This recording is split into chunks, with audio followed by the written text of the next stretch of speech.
Okay, it's going live.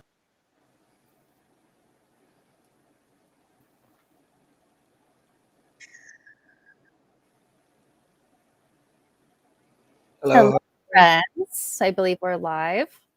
All right. Live September 9th, 2021. 11 days until someone's birthday. Correct. So begin the membership. I'd like to reach 2,000. I'd like to reach 2,000 members by my birthday, if possible. Hey, Colin, if you could add to the headline, dash with Steve Grumbine, that would be good too. He'll be joining us in a minute or two. So before Steve joins us, Jen, give people an update. You've kind of been in and out. Today's a better day, which is a good thing, but we're going to be talking about COVID today. So obviously you should address folks on your situation.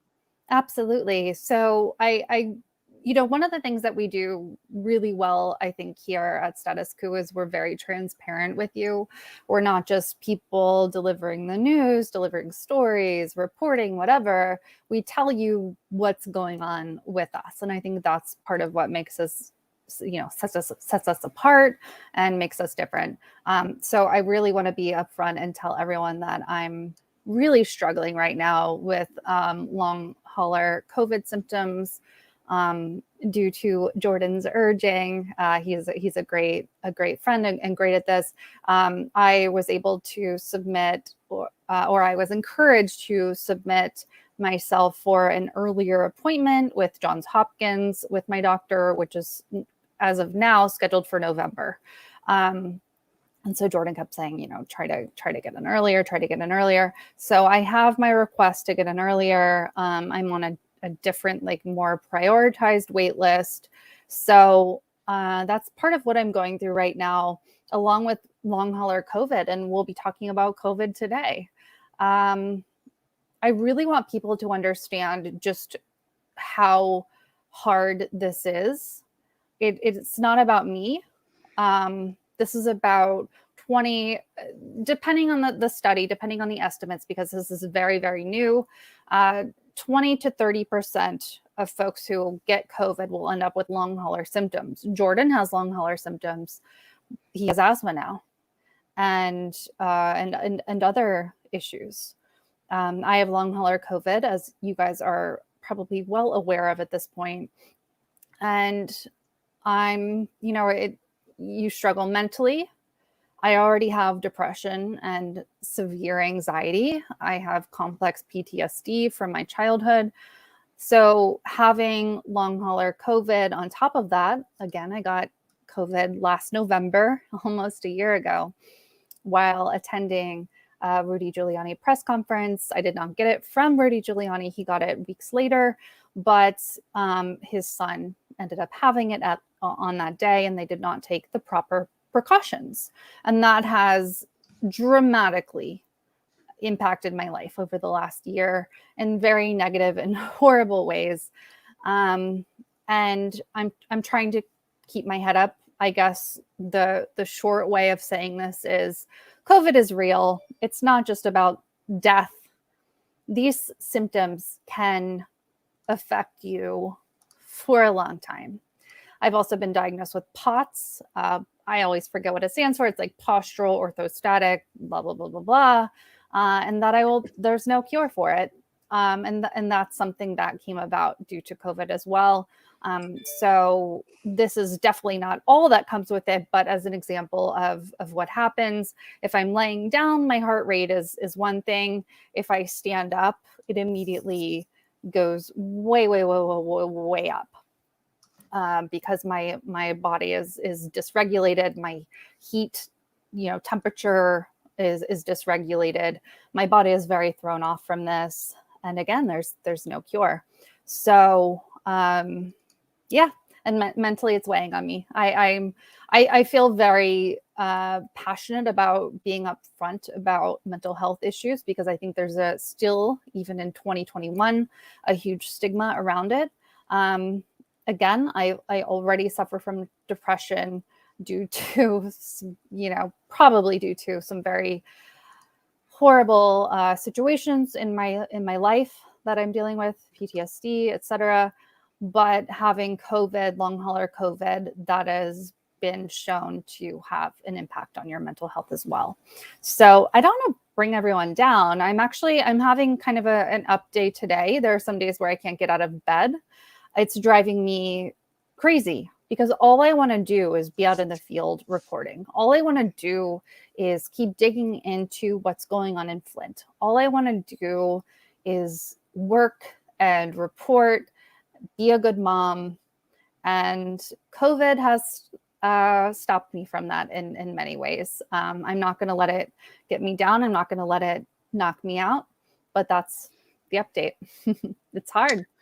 I actually think it is important to kind of be a Debbie Downer here, because I think what we're going to address today, and we will be naming names today. We will be naming names because I've just had enough. The time for diplomacy is finished. Yep. And a trigger warning: if you're an anti-vaxxer, go fuck yourself.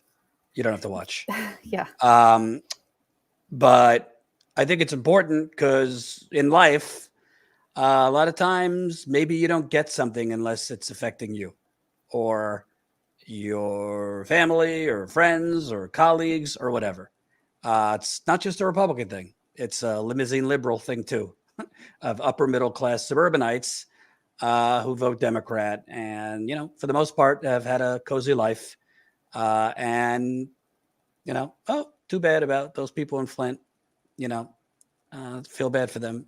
Oh, excuse me. I ordered a venti frappuccino.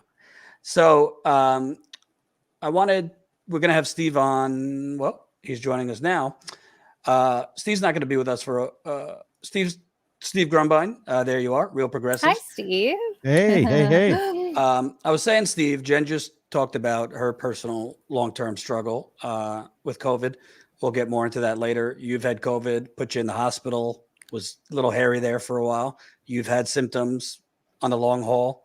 But I wanted to, at this point, it's just time to name names. I'm not going to name names. I'm not focusing on these people today, really, for hot takes. I didn't even put them in the headline, which most people trying to get clicks do. But because even if you're not a journalist, if you're a commentator, you have a responsibility in terms of the things you're putting out there and your influence. It doesn't mean you are, everybody has agency. If your viewers are going to take you up on the shit you're saying, then it's on your viewers too. But you also have a responsibility as a commentator, a shock jock, whatever, to A, try as best you can, put out facts, but B, not put out stuff that is just blinking red light, false equivalencies, red herrings, and nonsense that gives, frankly, impressionable viewers an idea somehow that, what the decisions they're making on COVID are somehow moral and justified and what have you. So I want to get right to it. I want to play a clip from Breaking Points. I think it was today. I've been on Breaking Points. I'm a big fan of Crystal. I like Sagar, but when they're totally wrong, they're totally wrong. And in this case, it's not just that they're totally wrong. It gets to a point of being dangerous. I don't think they're intentionally doing this. If I don't get invited again, so be it. But, Sagar in particular, is just pushing an idea, basically. Well, we should start with Jimmy Kimmel. Let's just play the clip because it has the Jimmy Kimmel clip that they were responding to, and then some of what they were saying. Colin, I'll probably have you stop and start it. Go for it. New cases is up more than 300% from a year ago. Dr. Fauci said that if hospitals get any more overcrowded, they're going to have to make some very tough choices about who gets an ICU bed. That choice doesn't seem so tough to me. Vaccinated person having a heart attack? Yes, come right on in. We'll take care of you. Unvaccinated guy who gobbled horse goo? Rest in peace, Wheezy. That's hilarious. That's sick. Cheering for people's deaths. So funny. Great humor. I mean, this is just part of a trend that we've seen of people believing that if you don't get the vaccine, you actually deserve to die, and that we should cheer for that. And deny healthcare. And deny people healthcare. Right. I mean, I'm still floored by this doctor that went on MSNBC, received zero pushback when they were like, yeah, if you don't have the vaccine, then you shouldn't get healthcare. I mean, again, from people who supposedly support universal healthcare, and healthcare is a human right. This is just horrifying. Jimmy Kimmel was famous, and I went back and I checked the dates. May of 2017. Remember, and look, God bless him. His baby had heart surgery, and it was a heart-wrenching experience for him. He had to go through this nightmare. I thought his son, little baby, was gonna die. Horrible. But he parlayed that by working with Chuck Schumer's office and more in order to push for not repealing and replacing Obamacare, right? Let's all remember that. So Kimmel himself made all of these emotional pleas and talks about wanting and needing affordable health care, the need to have a better healthcare system. He says, I cannot believe that some people have to go through this without health care. He is actually talking about what all these people are saying. They want to repeal the core tenet of Obamacare, which made it so that you can't deny people health care based on pre-existing conditions. So which is it? Are you for actually providing people real health care, regardless of some circumstance? So, Colin, there's more to the clip. I'll want you to go back to it in a minute. Steve, I know you got limited time. I right off the bat, I want to say I don't agree with Jimmy Kimmel. I don't think, like, if there's space, if a hospital is not overrun, like, you should treat whomever. With that said, that's not the case. I mean, right now in Idaho, they are rationing care. They are rationing care because they don't have enough space in hospitals. Same thing has been going on in Florida and other places. So when they make out, and Sagar went on, and we'll play the rest of that clip, to say, we treat drug addicts, don't we? We treat alcoholics, don't we? Well, drug addicts isn't a contagious virus. Alcoholism isn't a contagious virus. If you want to get slopped and toasted and wasted for the rest of your life, generally speaking, it won't affect me down at the post office. And I just think it's irresponsible. I think there's like almost a coddling that is going on among YouTube hosts and tweeters, that we need to understand the unvaccinated and we have to care for them. I'm not saying don't care for the unvaccinated if you have space in a hospital. But right now, in several places, Colin, I just sent you the Idaho example. If you could put that up on the screen, the headline. Right now, Idaho is rationing care, and it's not just Idaho. Idaho allows COVID slam hospitals to ration care for first time ever. It's been happening in Florida. It's been happening in Alabama. To me, this is like Glenn Greenwald saying, well, more people die in car accidents a year than children die of COVID. And now we have, it is immoral to say we're not going to treat these unvaccinated people, and comparing it to a pre-existing condition. No, unvaccinated people are not a pre-existing condition, Sagar. Alcoholism is not a contagious virus. If you want to be an alcoholic, and we don't need to get into it, is a disease. It's not. I can talk anytime you want about that, brother. Yeah. I'm not saying it's automatically your choice. There are things you could do as an alcoholic to try and get help.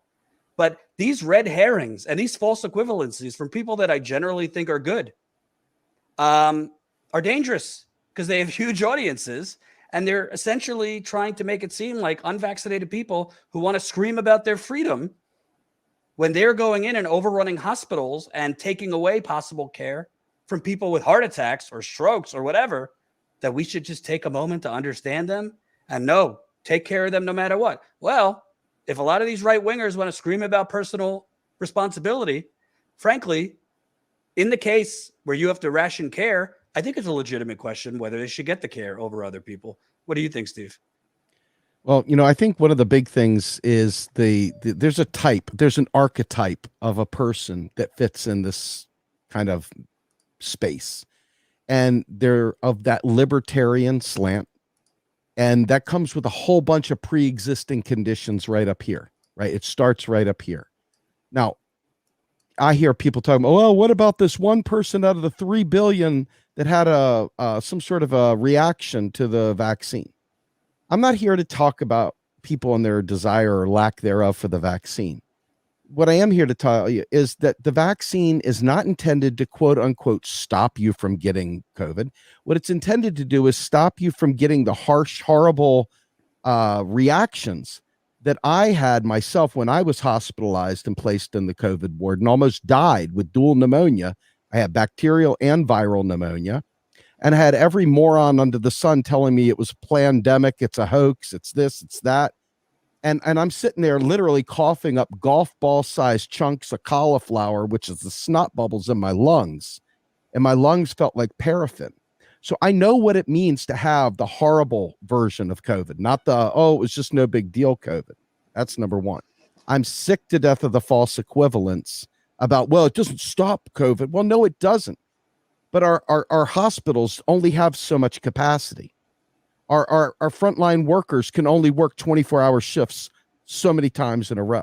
At some point in time, you're endangering other people when you put that very frail system that we're all very well aware of as Medicare for all pushers and so forth. The infrastructure simply isn't there to support this kind of deluge. And for people that want to act like it's some sort of an equal, even Stevens, oh, stop shaming the non-vax.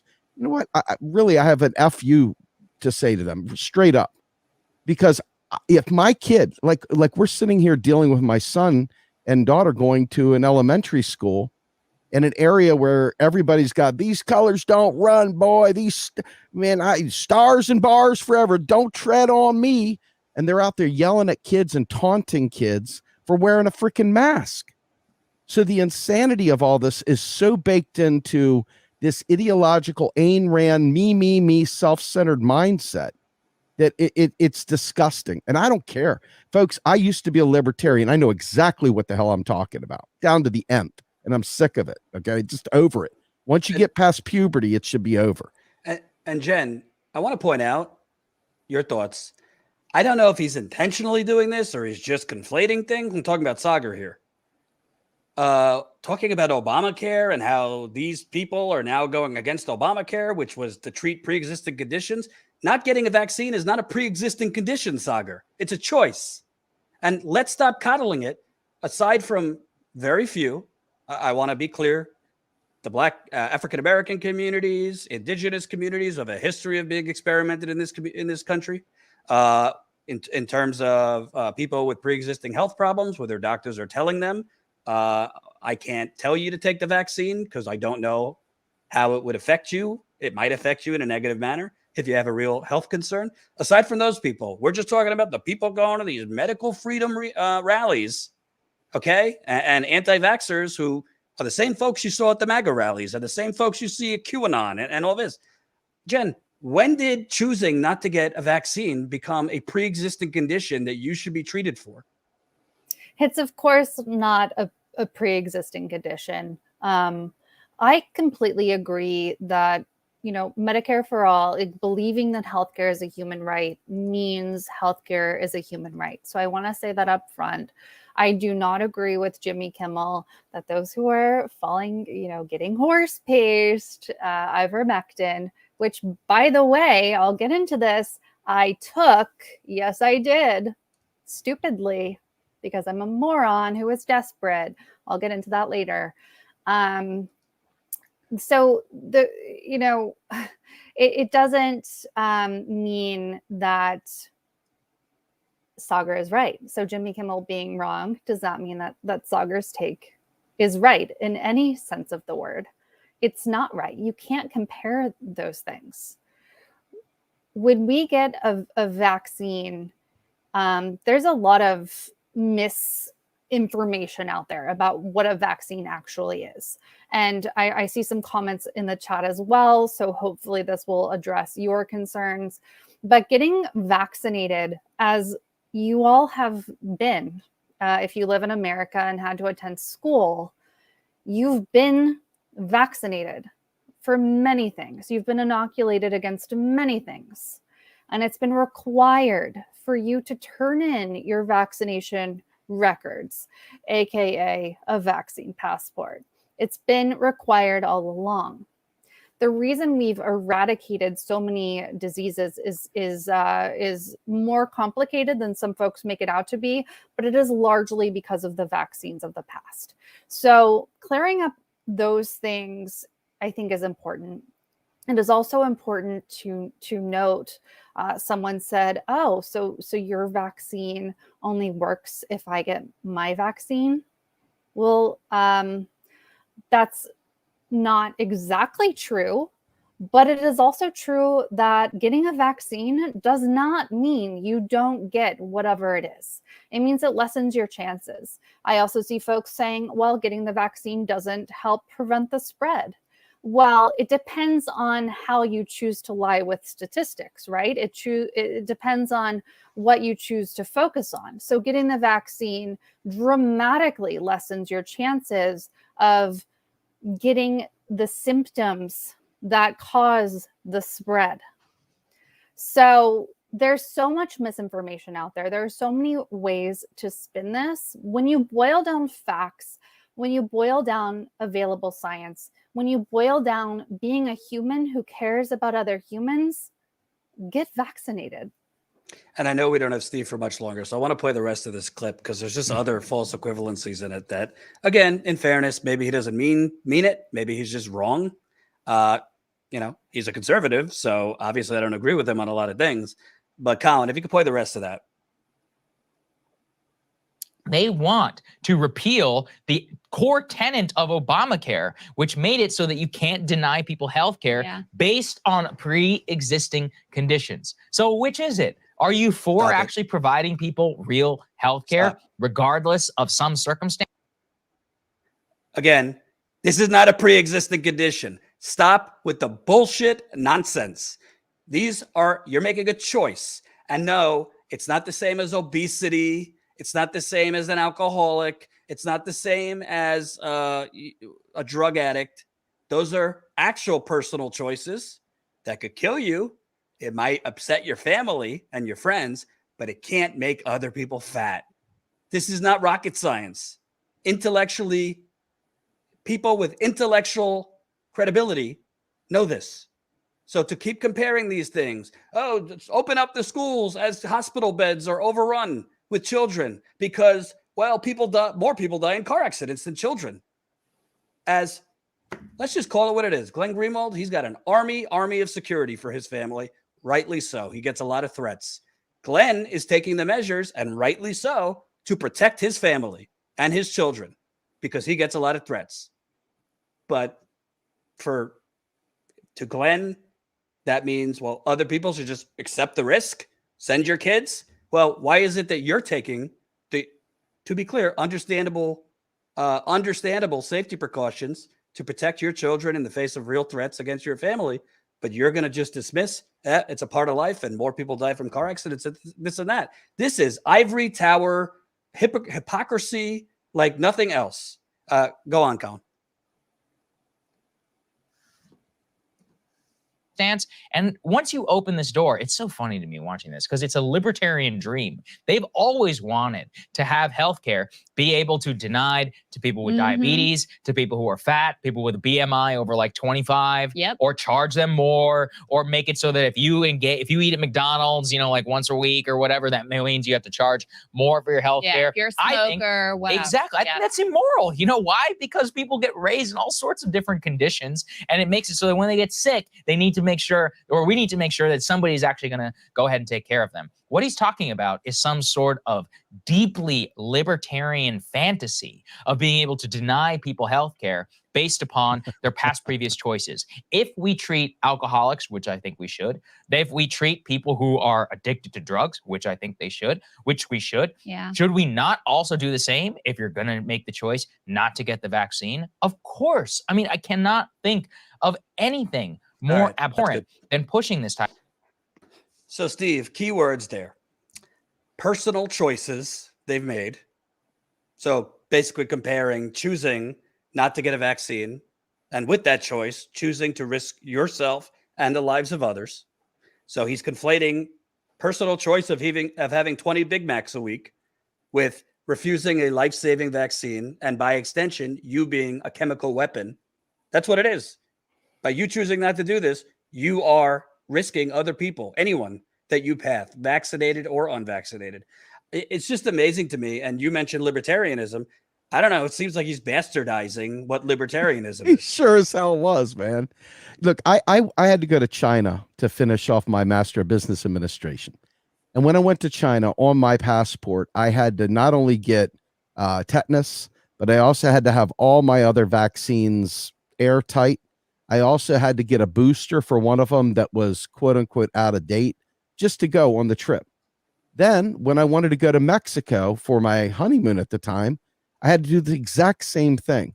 So this vaccine passport, I had to do it. Everybody has to do it. Every time if you've ever traveled out of the country to get your passport, you've had to do it. Okay. So anybody that says anything different than that is just literally not even dealing honestly with you at all. They're not even a serious person.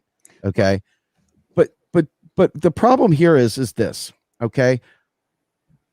I don't know if you're following. This is like more than just the vaccine. This is the masks too, right?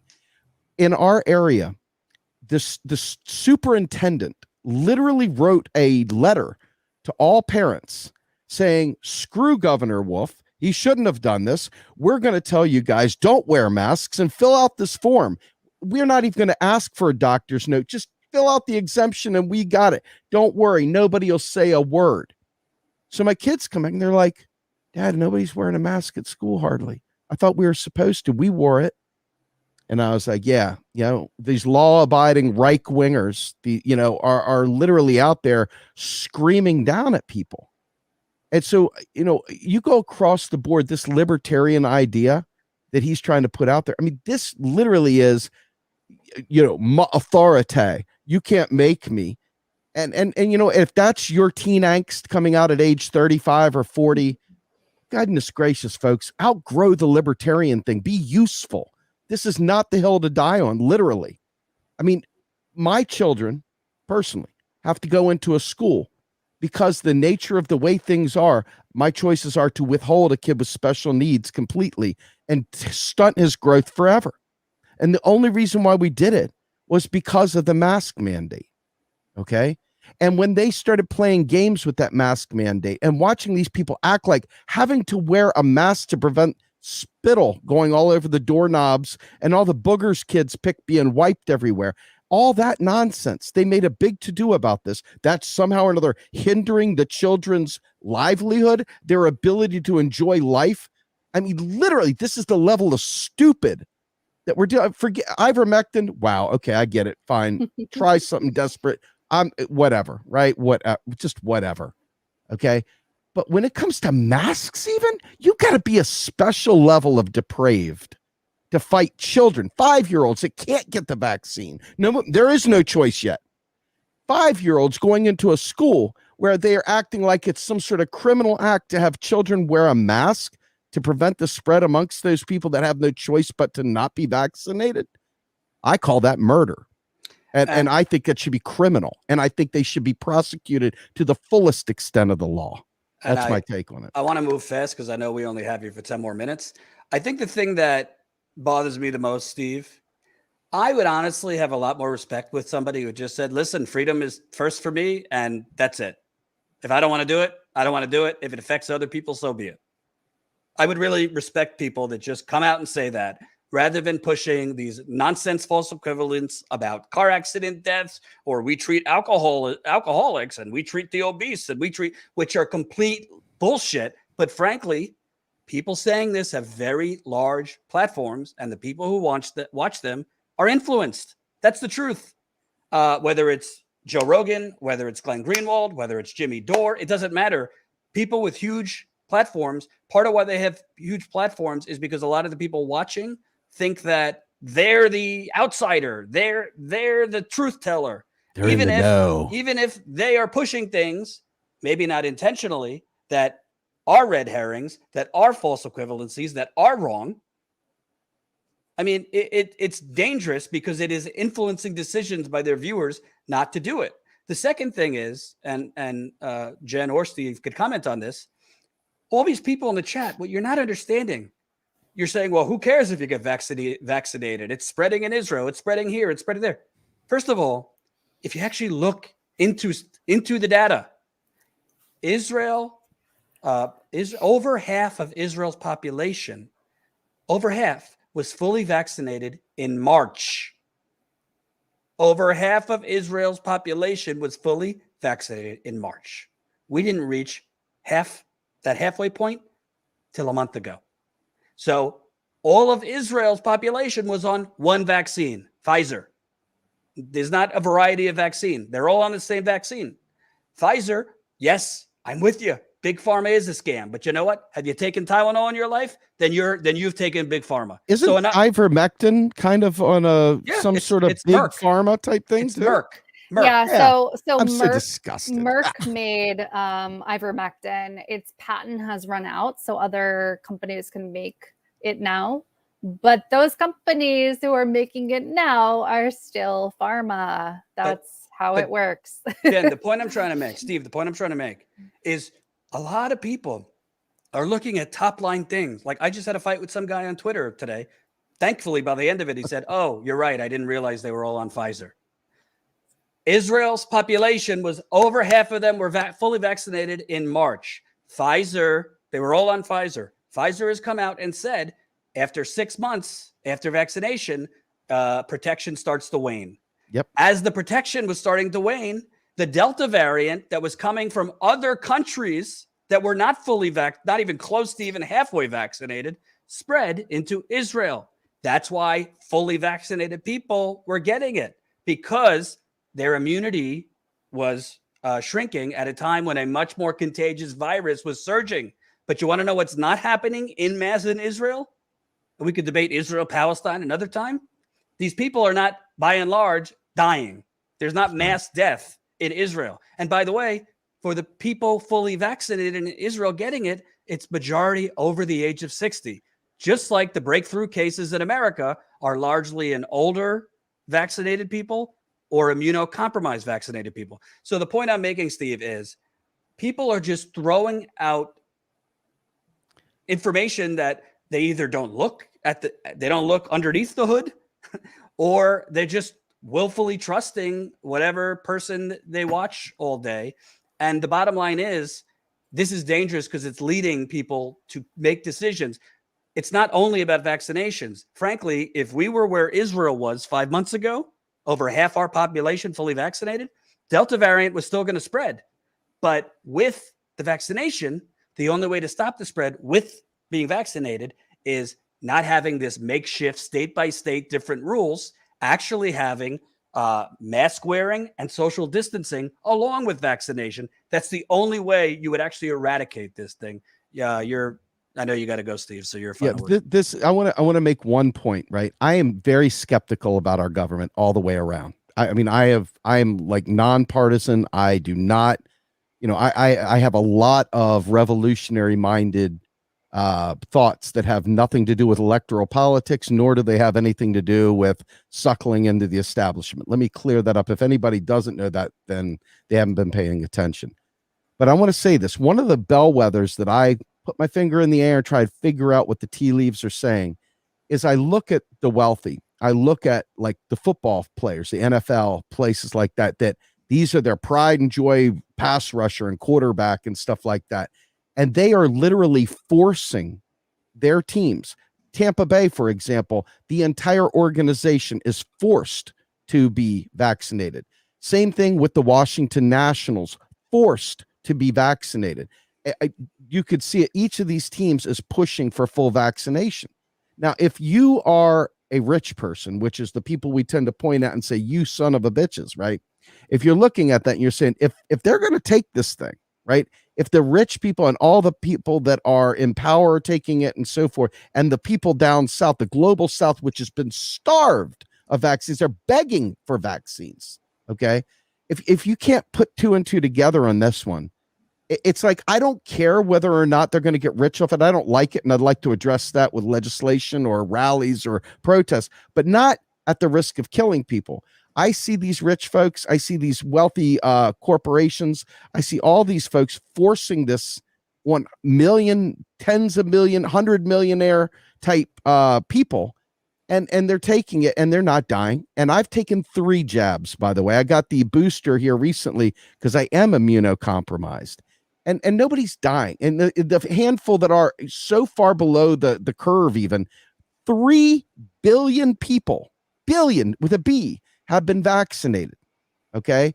And if that's the case, and somebody wants to point out, well, there's this one person I know down the street that did something, something, something. That's just so anecdotal. It's correlation, is not causation. One of the many, many, many logical fallacies that are trotted out in these kind of debates. So I think it's really important to understand what's at stake. We're trying to slow not only the spread, but slow the very, very harsh reactions that people like myself and Jen had, and to protect our frontline workers so that they can actually handle the load of people that come through the door. Now, if somebody in alt media tells you that that's all bullshit, I can tell you right now, so much of these folks were sitting there saying that the whole vaccine, not the vaccine, but the virus was a lie, that it was a hoax, like Sandy Hook. These Alex Jones wannabe cray folk out there literally calling it a hoax. And then after they started seeing their own friends and family dying, and it stopped being a hoax. And now it's like, okay, the vaccine's just a money-making grab, so I'm not going to take it. Each step along the way, they're wrong on each level. It's not that they're wrong that Big Pharma's making money. Big Pharma's freaking making money. Big Pharma is not in the healthcare in terms of fixing things. They're in the treatment things so they can keep making money. I get it. I'm all about it. I want to end that. But this is a different story. This right here is about a virus that is not a squirmy little virus. It's a protein and a lipid. It's one of these things out there that you're not just going to shit. It's not a worm. Okay. We are talking about something that can literally kill you and has killed many people. I mean, poor Cedric Ceballos, former NBA player, putting out pictures the other day with him getting intimate. He is on death's door. I mean, so many people are still dying, and now kids are getting sick. And my problem is a lot of these people, well, I don't know any kids that got sick, so it must be a lie. That's the kind of garbage you hear from people. And the misinformation from Sagar and Crystal, and the misinformation from a lot of those other alternative media groups that you're putting out there that you mentioned. I mean, why? To what for what purpose? You're not helping anybody. This is like, because they want to be contrarian. They want to be contrarian to be contrarian. That's why. That's it. And they want to take.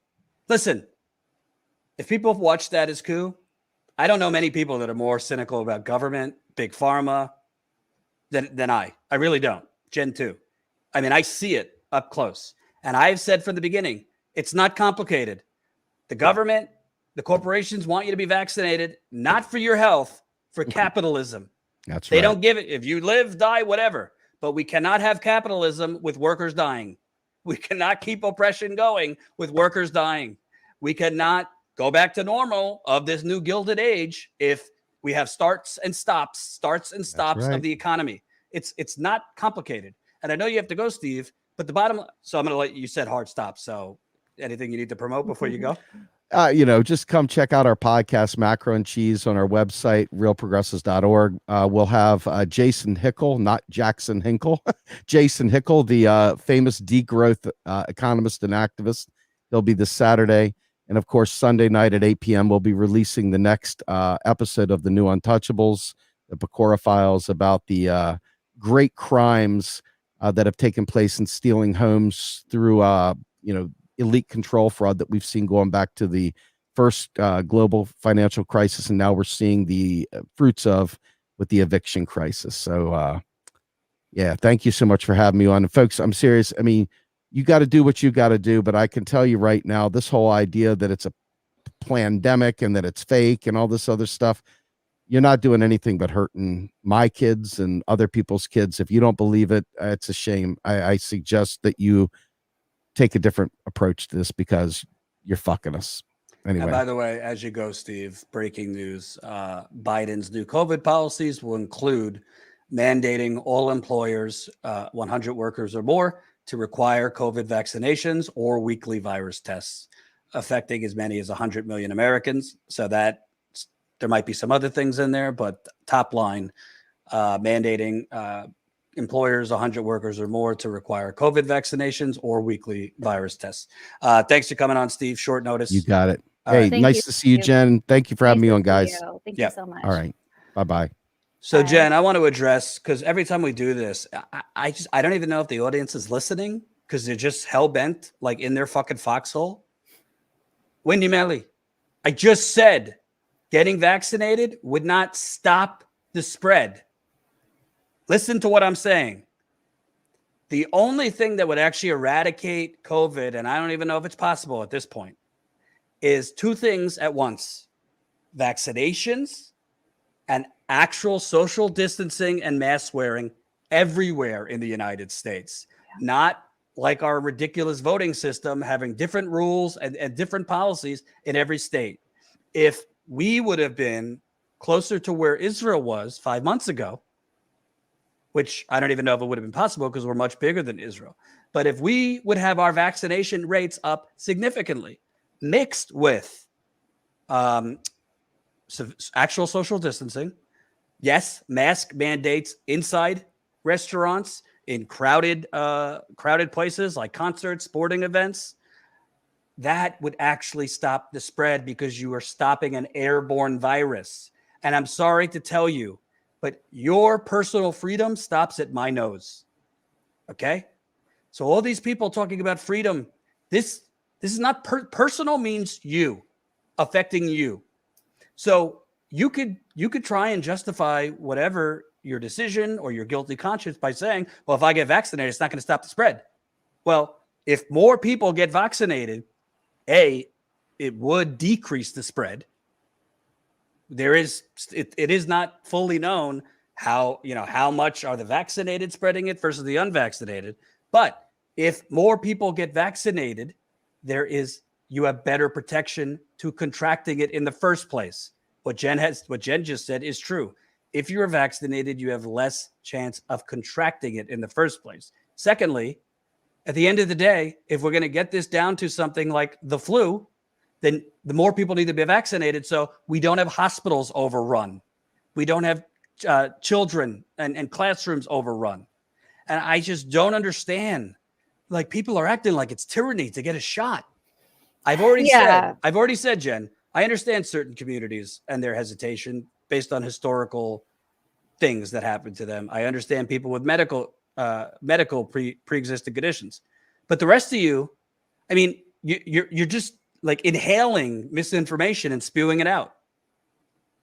Yeah, I have to say I'm really upset with the left, the online left, because we have to keep in mind that those who are most vocal online do not necessarily represent, the left. But we have to, as people who care about facts, we have to look at what is happening. So when they say, for example, that the vaccine does not, a vaxxed person does not lessen the spread, etc., whatever, that getting vaccinated doesn't lessen the spread. So you have to, once again, I'll emphasize this, it depends on how you're looking at it. So if you are vaccinated, you are much less likely to have the most severe symptoms. The most severe symptoms are those that exacerbate the spread.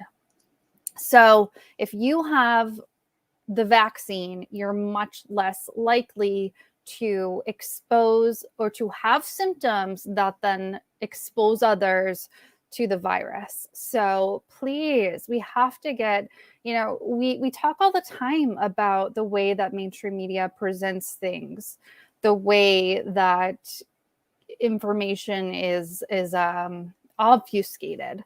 So as leftists, we have to look at that. And Wendy Melly, you keep going. You're saying now when you're vaxxed to protect you alone, it doesn't prevent the spread at all. Yes, you could say that, and it would be factual, kind of. But the actual answer is it prevents you from having the symptoms that exacerbate the spread. That is such an important point. Can I just say something, Jen?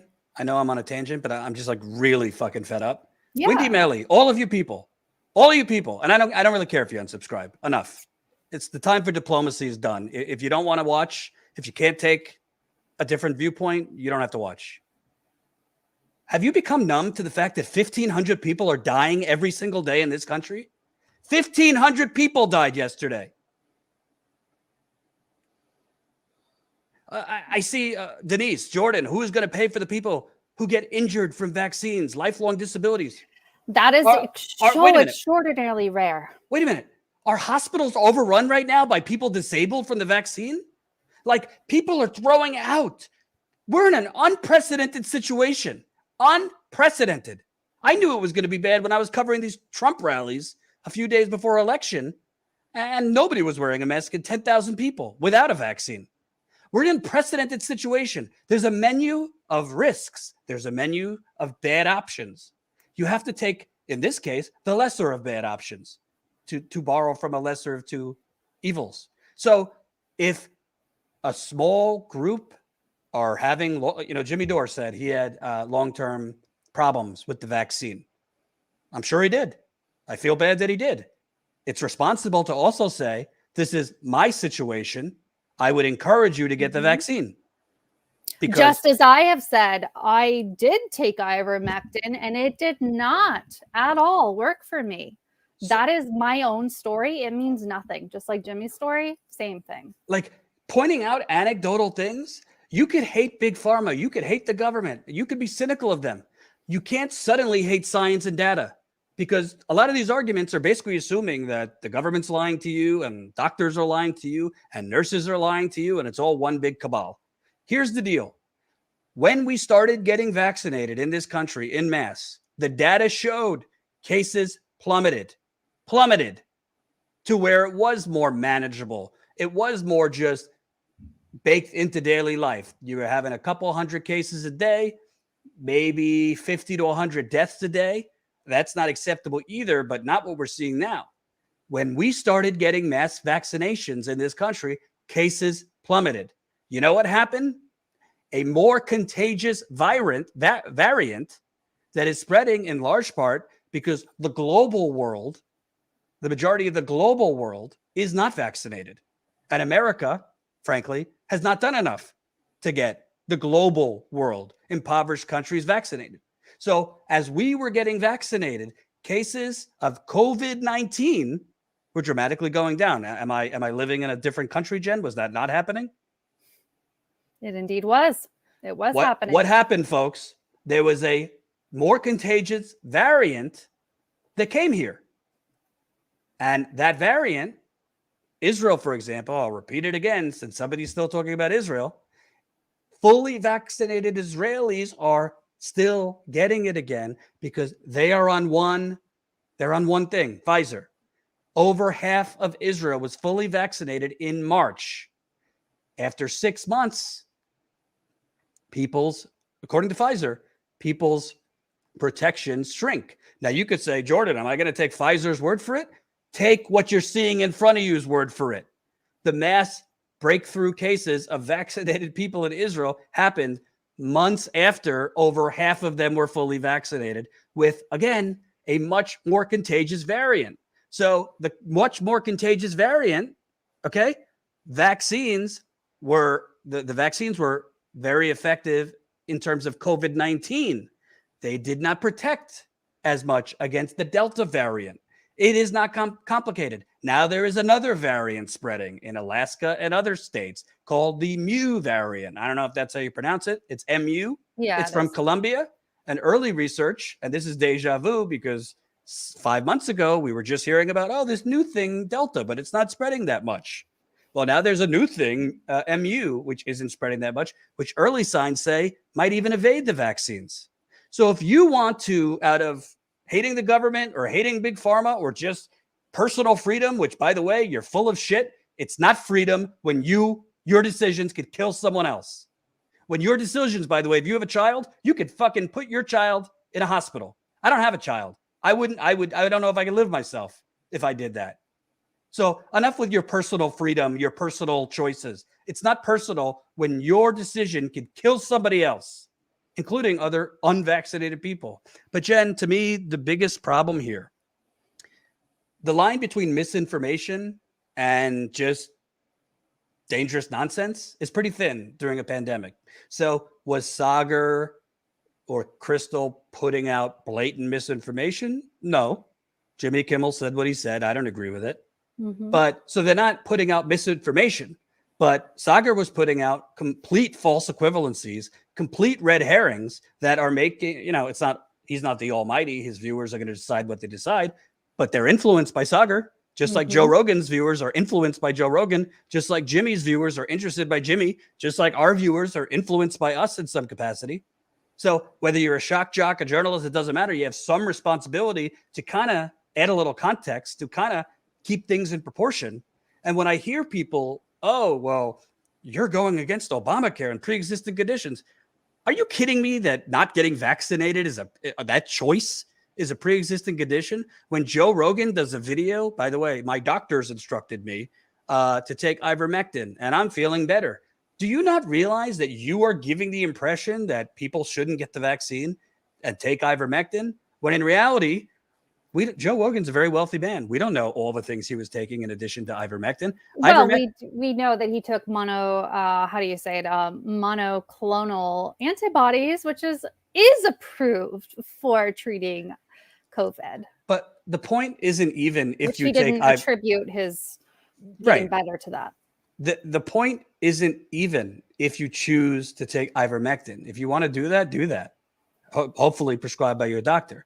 But to put it out in the world, almost like this could be a treatment for COVID, when there is no study to support that. In fact, Colin, if you have it, the main studies that have come out trying to suggest that ivermectin could be effective for COVID were retracted because of possible fraud, fudging data, and other things. I don't know if you have that piece about a major ivermectin study.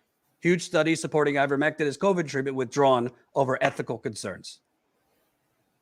And if you read into it, I mean, the people who did the study apparently were either conflating data or duplicating data improperly. So I don't, to me, this isn't about your opinion or Jen and my opinion. It's about data. It's about science. So if you're sitting there as an unvaccinated person and saying, well, Jordan, if I get vaccinated, it could still spread. You need to do more research to understand A, how it spreads, B, mutations, but C, and most importantly, why do you think 1,500 people died in America yesterday? Why do you think between 1,400 and 1,500 people are going to die today and tomorrow? Why do you think that? And by the way, we're headed into colder weather, so it's going to get worse. Do you think it's because fully vaccinated people are spreading this like wildfire? Or do you think it's because half of the country has chosen, based on the bastardizing freedom and making freedom into something it's not? It's not freedom to make other people sick or kill other people. Mm-hmm. I don't know, Jen. Colin, can you put up the Andrew Hill tweet graphic or the article, whichever you have? So this, to emphasize what Jordan was saying, this is Dr. Andrew Hill, who is replying back in the middle of August to someone who was citing the study, the meta-analysis that he put together. He was, I believe, the lead on this. And so he said outright, our meta-analysis of survival for ivermectin had to be retracted after one of the main studies was suspected of medical fraud. With the revised version, there is no statistically significant survival benefit for ivermectin. So the original version should not be quoted. So I wanted to show that to emphasize that study that Dr. Andrew Hill is talking about is spread all over the internet, all over Twitter, as an example of, oh, ivermectin works. This is a meta-analysis. A meta-analysis is a conglomeration of a bunch of different studies saying like, okay, here's what here's what this study said, here's what this study said. And like when we put these all together, here's what it says. So one of the major studies that they were basing their analysis on was completely debunked because it was fraudulent. And so they had to retract it. So the study author right there that you saw, Dr. Andrew Hill, said right on Twitter, you can look this up yourself. You can look up his Twitter yourself. Basically like, oops, this was a big F up. It should not be cited. It should not be used. And yet it still is every day by folks who want to point people away from the vaccines and to ivermectin. And I really am disturbed by this. I mentioned earlier in this stream that I took ivermectin. So I took ivermectin. I have people every day who are saying, Jen, you have COVID long hauler. You should take ivermectin. You should take ivermectin. You should take ivermectin. Ivermectin, blah, blah, blah, blah. Ivermectin. Woo. Guys, what? This is still made by pharma, 1. 2, there's no evidence that it works. So when people talk about it working, here's what they're talking about. I'm not a scientist, I'm not a biologist, I'm not a virologist, I'm not any of those things. But what I do know is what the experts have said. And what they have said is ivermectin has shown some, not for COVID, has shown some antiviral abilities in a petri dish, never in an animal, never in a human. That's it. That's all we have. In a petri dish outside of the body of an animal or a human, it potentially shows some antiviral effects. That is it. That's all we know. So why are people who are really upset at Big Pharma, who don't believe in Big Pharma, pushing ivermectin? Well, I think there are... Which is produced by Merck. Well, so Merck had the patent ran out. So now others can produce ivermectin as well. But to me, that doesn't matter literally at all. Does not matter at all. What matters is the people who have platforms are showing, and Wendy, Melly, I don't understand. You're saying those weren't the only studies, Jen. I'm also fully vaxxed. Okay, like, yes, there have been studies.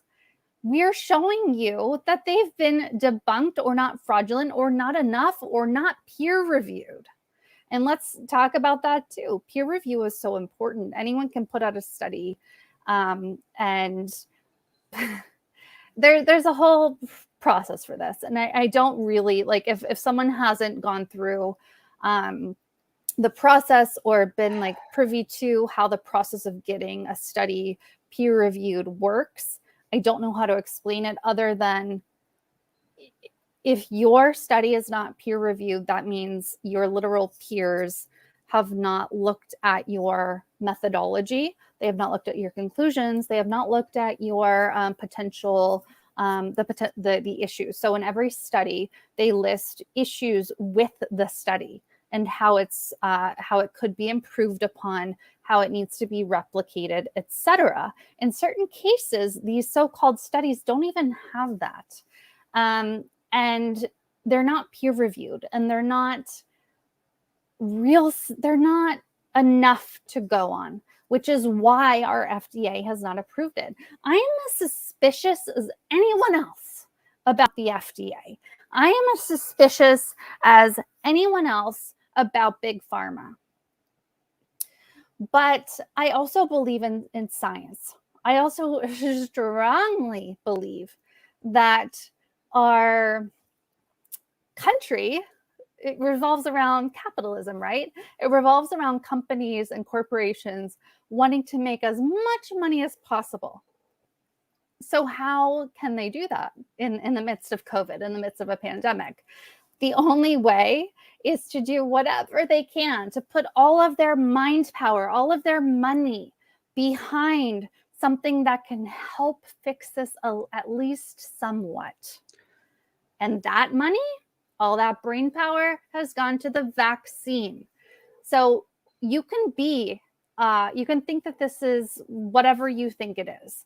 You can be suspicious of big pharma, but you guys know that this country and these companies and these corporations, they're out to make money. How can they do that if everyone's dying and sick? They can't. So they have to make everyone better.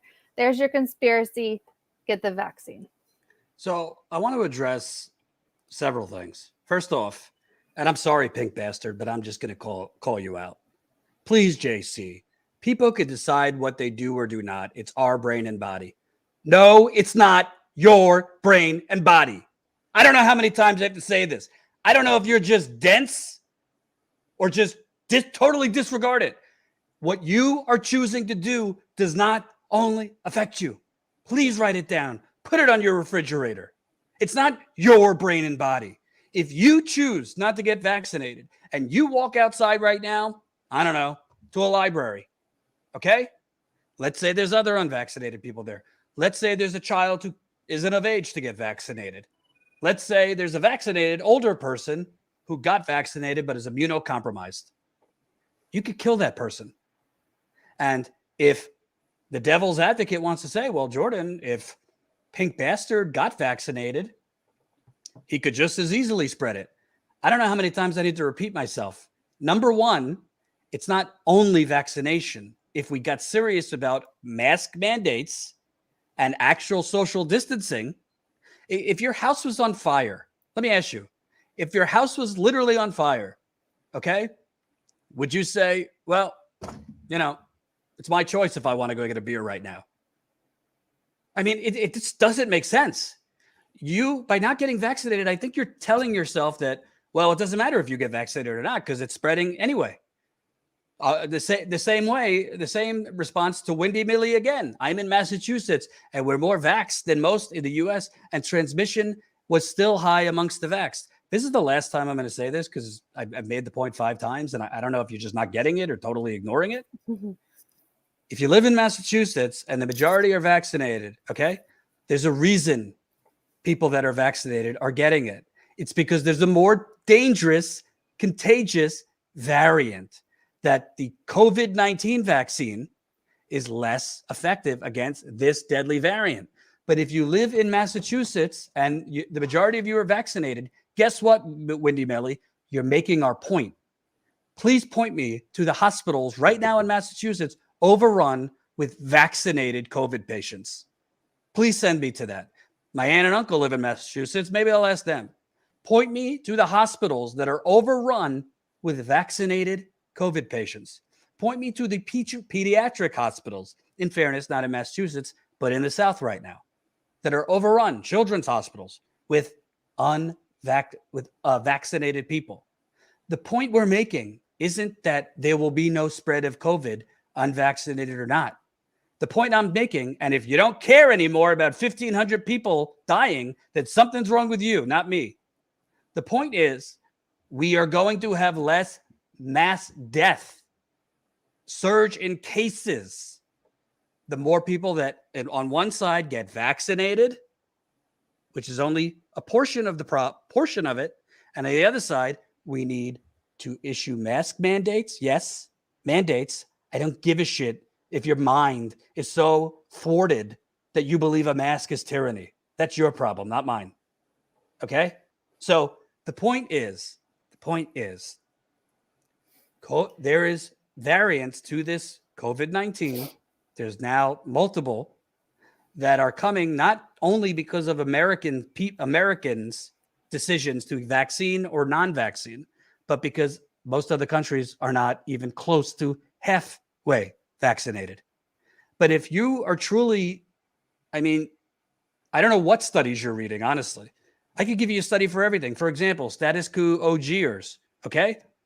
We broke in 2018. There was testing done on Flint's water that declared the water safe. It was based on 50 homes in Flint, and none of the homes, it wasn't even verified whether the homes that were tested were connected to actual lead service lines. So that's a study. The EPA cited it. It was a study not worth the paper it was written on. So there's a lot of studies on COVID and ivermectin and a whole lot of other things. Some of them are from America. Some of them are from Sweden. Some of them are from hack doctors. Okay.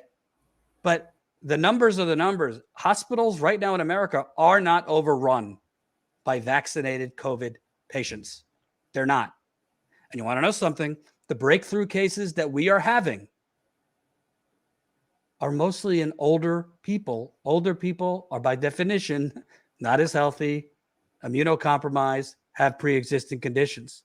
So this, like, it's now, to me, Jen, it doesn't even seem to be about the vaccine anymore. It doesn't even seem to be about the mask. It's just about intransigence to basically have unlimited freedom, freedom to harm others, freedom to kill others. And to, if you challenge me, then you don't know what you're talking about, Jordan, or you're a hack, Jordan. Well, you want to know something? Part of the problem in America that I've seen, and I know Jen has seen it, we live in a too much individualized country based on individualism, and I'm going to get mine, and don't tread on me. Well, maybe we should fucking worry for once about the collective. Because I don't really give a shit about your personal freedom if you make my nephew and niece who aren't vaccinated sick. And by the way, as Jen and I addressed last week, studies, actual data out of the UK are showing 1 in 7 children who get COVID in the UK have long haul symptoms. So if you want to keep distorting the subject onto the spread, when we have told you, we're not saying if we get to 90% vaccination right now, spread of the Delta variant or other variants will stop. But it will become more of a tolerable part of society, because then children could get vaccinated eventually, because you won't have 1,500 people dying in the hospital. You won't have hospitals in Idaho rationing care right now. I have to say, I'm getting pretty upset about some of these comments, and I understand that people have different opinions, etc. But one comment in particular said that we're not well informed on this topic, etc., basically implying that we shouldn't be speaking on it. We, without question, say we don't have medical backgrounds. We're not doctors. We're not nurses, etc. DJ Westbrook says he's also upset about my voice. Well, go fuck yourself. I also want to say that, guys, we're journalists, like actual journalists. I know that on the left, that's gone away in many cases, where people don't actually look into what's happening. People don't present facts. There's this whole cottage industry of people saying whatever the hell they want on the left because it's a lucrative area, whatever. But we are journalists. We look at facts. Not only that, my life has been completely turned around by having long hauler COVID. Jordan has it as well. And I honestly think he doesn't talk about it as much as he should. He now has asthma, which he never had before. He has ongoing cough, like issues with coughing. I honestly think, it's affected many different areas. For me, I can only say, for anyone who's questioning like what people who have COVID go through and what people who have long hauler go through, maybe look up some of my past videos from this past year. Again, I got COVID in November 2020 from reporting and calling out Rudy Giuliani back when this was after the election, right after the election. This was on the 19th of November. Nobody in the journalistic world would call Rudy Giuliani out. So I did, and I chose to stay there in that dangerous environment because I knew that would happen. I knew that no one would call Rudy out, and I'm glad I did. I wouldn't take it back, even though I got COVID there. I got COVID there in that room in the RNC building, the head of the Republican world, right in DC. So this was not Rudy Giuliani who had COVID, but the very next day, we found out that Andrew Giuliani, Rudy Giuliani's son, had COVID. And I immediately quarantined. I was immediately worried, and I got sick. I got COVID. It continued on, and it continued on, and it continued on some more. Last year, I missed my birthday, which is December 21st, with my children. I missed Christmas with my children. I missed New Year's with my children. I missed so many things with my children because I was quarantined, because doctors didn't know what the hell was going on. And my symptoms were lasting so long that for months, many months, I was in bed, incapacitated. So this isn't just, oh, it's COVID. You can get over it if you're young and healthy. No, I'm pretty healthy. I'm fairly young. I'm 36. And for all those people who are citing, the death rate and the illness rate and whatever, this has destroyed me. My cognitive testing, so I'm under the care of Johns Hopkins, who has started a long hauler COVID clinic because this is so prevalent, because this is, depending on the study cited, we need more information, between 20 and 30% of people who get COVID end up with long hauler symptoms. And I don't know what percentage get the more severe symptoms like I've had, or even worse. But Johns Hopkins, among a few others in the world, really. I'm very lucky to live near one of these long hauler COVID clinics. They don't have answers. They don't know anything. These are the top people in the whole world studying long hauler from COVID and studying COVID, and they have no idea what's going on. None. They don't know. And so for me, a fairly young, healthy person, no, I didn't die, but my life has been turned upside down. I haven't been able to be the kind of mom that I want to be to my 2 children. I haven't been able to do the work that I want to do for Status Quo, the reporting that I live for, the reporting that I feel called to. And in certain cases, and you can find videos of me sobbing about this, I thought I would never be able to return to journalism again. So it really infuriates me to have people say in this very chat, oh, you don't know what you're talking about. No, I do. I do know what I'm talking about. You think that a journalist who ended up with long hauler COVID symptoms that destroyed her life, that is mentally harmed her children, my children, one of whom has Asperger's, has autism, and was deathly afraid, so afraid of COVID. His concern was passing COVID along to an older person who then might die. So for his mother to get long hauler COVID and to be so incapacitated has been devastating for our family. Absolutely devastating. I can't get more into it because I want to protect his privacy, but also because I'll start sobbing. Get vaccinated. Ivermectin, there's no proof that ivermectin works. Ivermectin was being pushed along with whatever the hell that drug that started with an H, hydroxychloroquine or whatever it was pushed by Trump. And all these people, Trump, Joe Rogan, etc., whoever gets this, it's like a high profile person, they get this whole spread of COVID drugs that cost a hell of a lot of money from pharma, by pharma.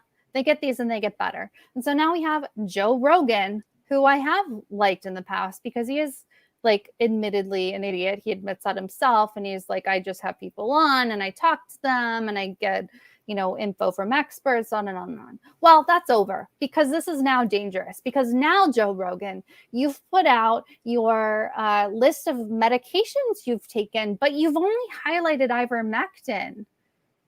You took drugs, the mono, I always forget how to pronounce it. I believe it's monoclonal antibodies. You took that, which is approved for COVID.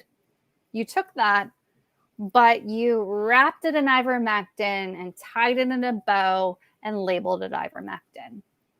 All the stuff that Joe Rogan took. Same with Donald Trump, who did not push ivermectin. He who knows, God knows what he would be doing right now. But I think the point is that people are leading you astray. I am so shocked that here I am on our leftist show with people who care, who watch Status Quo because we're journalists and tell you the truth. I am so shocked. I don't know. Who knows? Who knows what's happening with the left these days? But I'm shocked at the comments. This is my personal experience combined with scientific information. Let's be smarter. I want to put up this comment. Sterling, Jordan, you had to deal with Flint and the biased numbers. Do you think the healthcare industry is above playing dirty? That's pretty unrealistic. Sterling, I mean this with love. Probably a good guy. There's cynicism and then there's stupidity. You're being stupid. Do you genuinely think there is a national cabal, hell, global cabal, to inflate the numbers of people who have COVID or who have died? Do you think doctors and nurses being quoted in newspapers, going on outlets that I don't like the outlets, but I would assume not every doctor and nurse are evil and just are going on as part of this cabal to feed misinformation? I mean, I don't know what this means. Colin, if you could put up the death count. Like, I don't know how you look at this. And this is low compared to what it was. I don't know how people look at the number of people that are dying. Keep going down. Right there. That was yesterday. Over 1,500 people died. By the way, the data might not be accurate because a lot of states were delayed with their Labor Day numbers. So the average might not be accurate of the last 7 days. But just yesterday, 1,500 people died.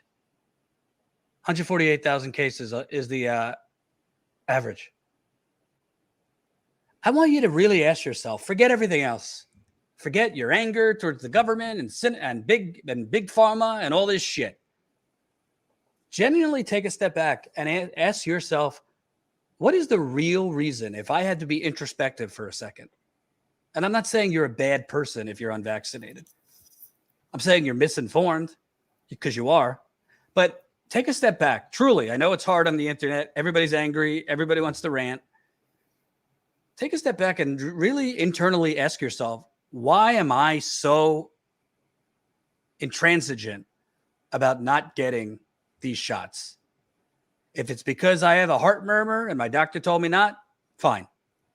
Understandable.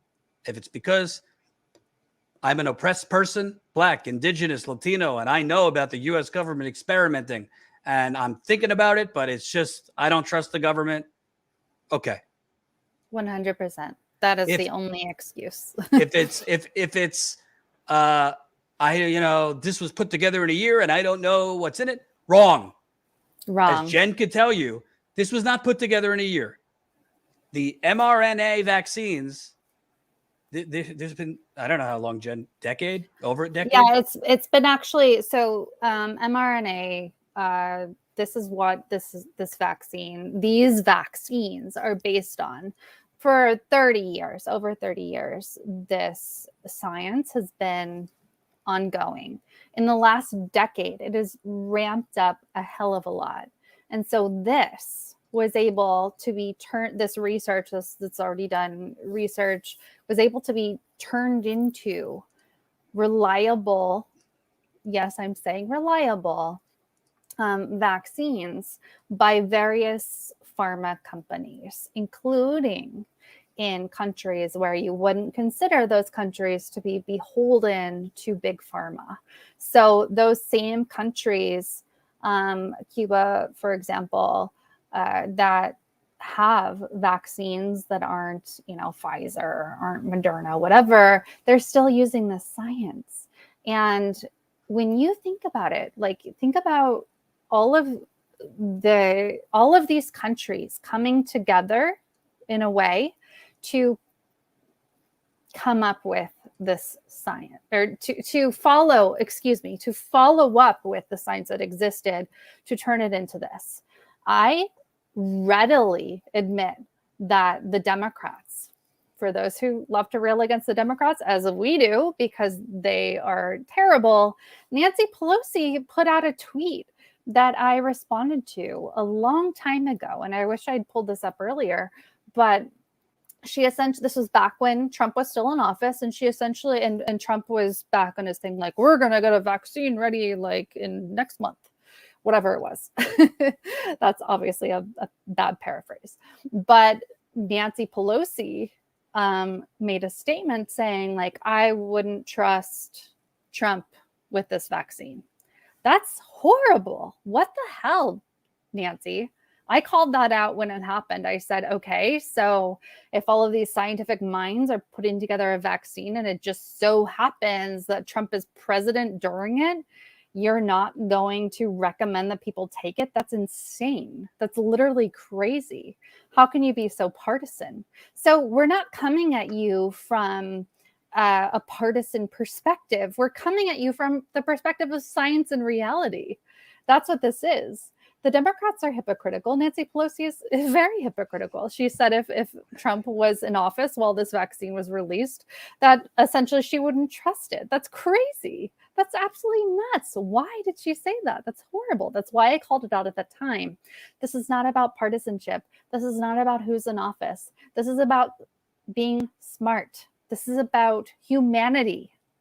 I don't want you infecting my 11-year-old child who has not been allowed to get the vaccine yet. My older child, thankfully, has been allowed. Get the vaccine. It's also not about clicks. Okay. I didn't put Sagar in the headline. I didn't put Crystal in the headline. I didn't put Joe Rogan in the headline. I didn't even notice Colin had it's not his fault, but put Joe Rogan in the thumbnail. I would have told him not to. If we would have done all those things, we'd probably be at 2,000 viewers right now, like many other channels do every day. To just throw people's names in a headline with all capitals and enjoy it. Enjoy the viewership. This isn't about clicks and profit. At the end of the day, and I just want to point out, I don't know. I'll send it to Colin. I don't know if you'll get it quick enough. This is the article from the New York Times. Vaccinated people may spread the virus, though rarely, CDC reports. And I want to bring up Massachusetts because somebody brought up Massachusetts. I sent it to you, Colin. If you don't get it in time, that's okay. But I want to bring up Massachusetts because this is the point we're trying to make. In the new report, which was intended to explain the agency's sudden revision to its masking advice for vaccinated Americans, the CDC described an outbreak in Provincetown, Massachusetts this month. This was in July, end of July, so about a month ago. An outbreak in Provincetown, Massachusetts this month that quickly mushroomed to 470 cases in Massachusetts alone. 3/4 of the infected were fully immunized, and the Delta variant was found in most of the samples that were genetically analyzed. Vaccinated and unvaccinated people who were infected carried high levels of the virus.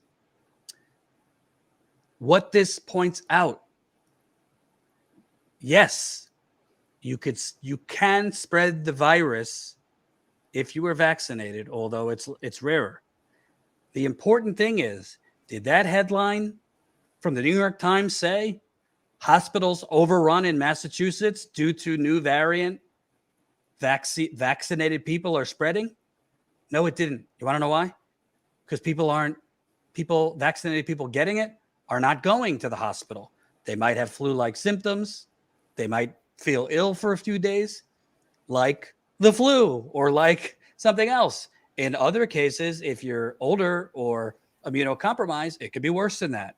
The point we're trying to make, and that people keep latching on to this one point, which isn't even the point we're making. If people get vaccinated in mass. If in really bad places right now that are hot zones, people wear masks, people socially distanced. It's not that it will stop the spread completely. Of course not. We will not have 1,500 people dying a day. We will not have to ration care at hospitals. And by the way, people keep talking about, well, don't blame the unvaccinated for a terrible healthcare system. Stop with the false equivalencies. Stop comparing things that have nothing to do with each other. Yes, our healthcare system is awful. Yes, we need Medicare for all. We've covered it more than most. But that doesn't change the fact that we are where we are. And in many hospitals, they're having to ration care. So if the masses would just get vaccinated, does it mean it wouldn't spread? No. Does it mean a whole lot less people would be dying? Hospitals would not be overrun? We could get to a point where maybe it is still in existence, maybe it is spreading, but we are not seeing mass death anymore. We are not seeing overrun hospitals anymore, which, by the way, is what was happening when people started getting vaccinated in this country. Again, cases plummeted, deaths plummeted, but the Delta variant started spreading. Jen, I don't know what else to say. I wasn't good at science, but these things are very obvious to me. People are focusing on spread. Well, stop challenging me for not getting vaccinated because the vaccinated are spreading it. Hospitals are not overrun by vaccinated people. The overwhelming deaths are unvaccinated people, which people on Twitter are fighting that too. I just don't get it. And it's why you studied psychology, Jen. Again, I think psychologically, this isn't even about the vaccine or the mask for most people. It's about something else. Mm-hmm. You're 100% correct. This is about something else. And it's about, I have to... Exhausted 11 says, your condescending little faces and smirks, Jen, so sad. That's because I'm reading your comments and others' comments in the chat. So it's not about me being like... Jen, I don't want to interrupt you. Stop being sexist. I don't hear people talking about my voice. I don't hear people talking about my facial expressions. So if you're only focused on Jen's voices and Jen's facial expressions, maybe there's something you need to address with yourself. Because I don't hear people talking about my voice annoying them and my facial expressions. They're just talking about the woman on screen. Go ahead. Absolutely correct, Jordan. I appreciate that. I think it's a matter of being so upset by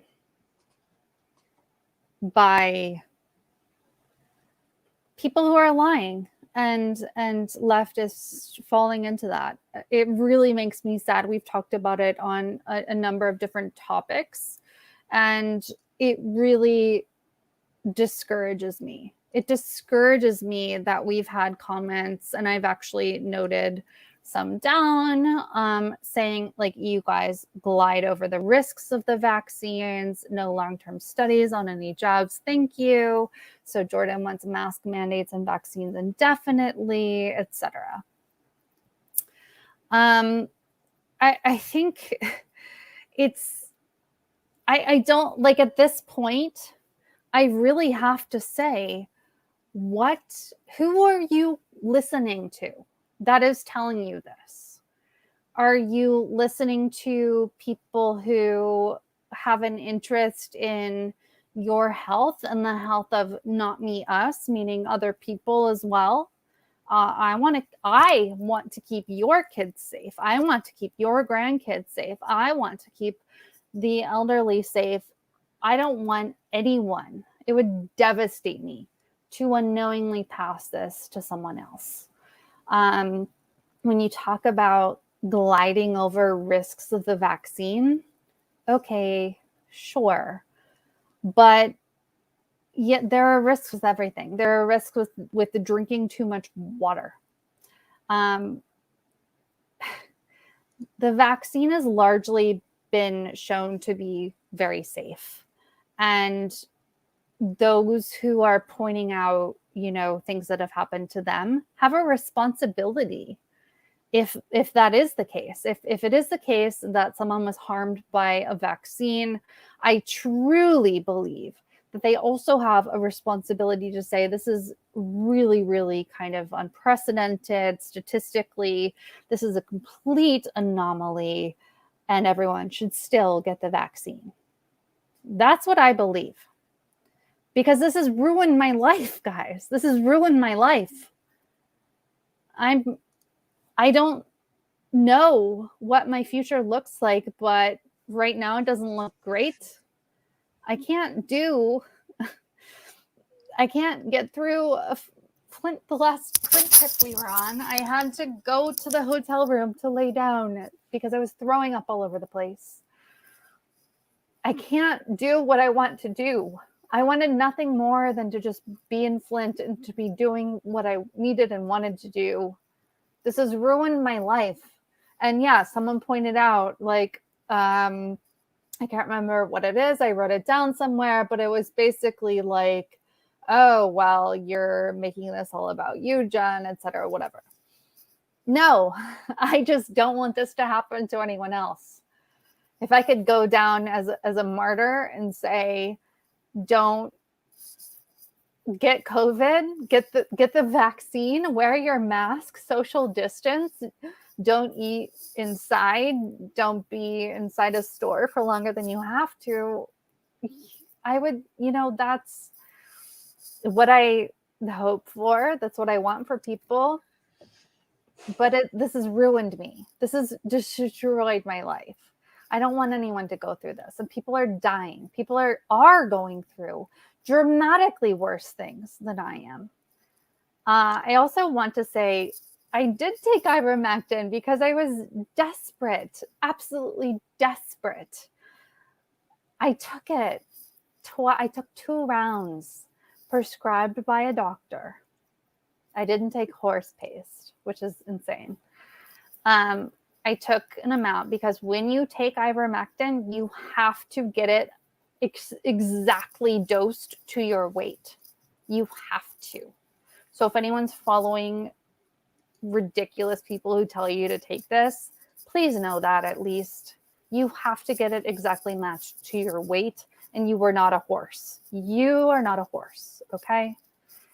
I took it. It helped me 0, not at all. If it comes out in a year or 2 that ivermectin is found to be helpful, great. Sure, awesome. I will cheer that on 100%.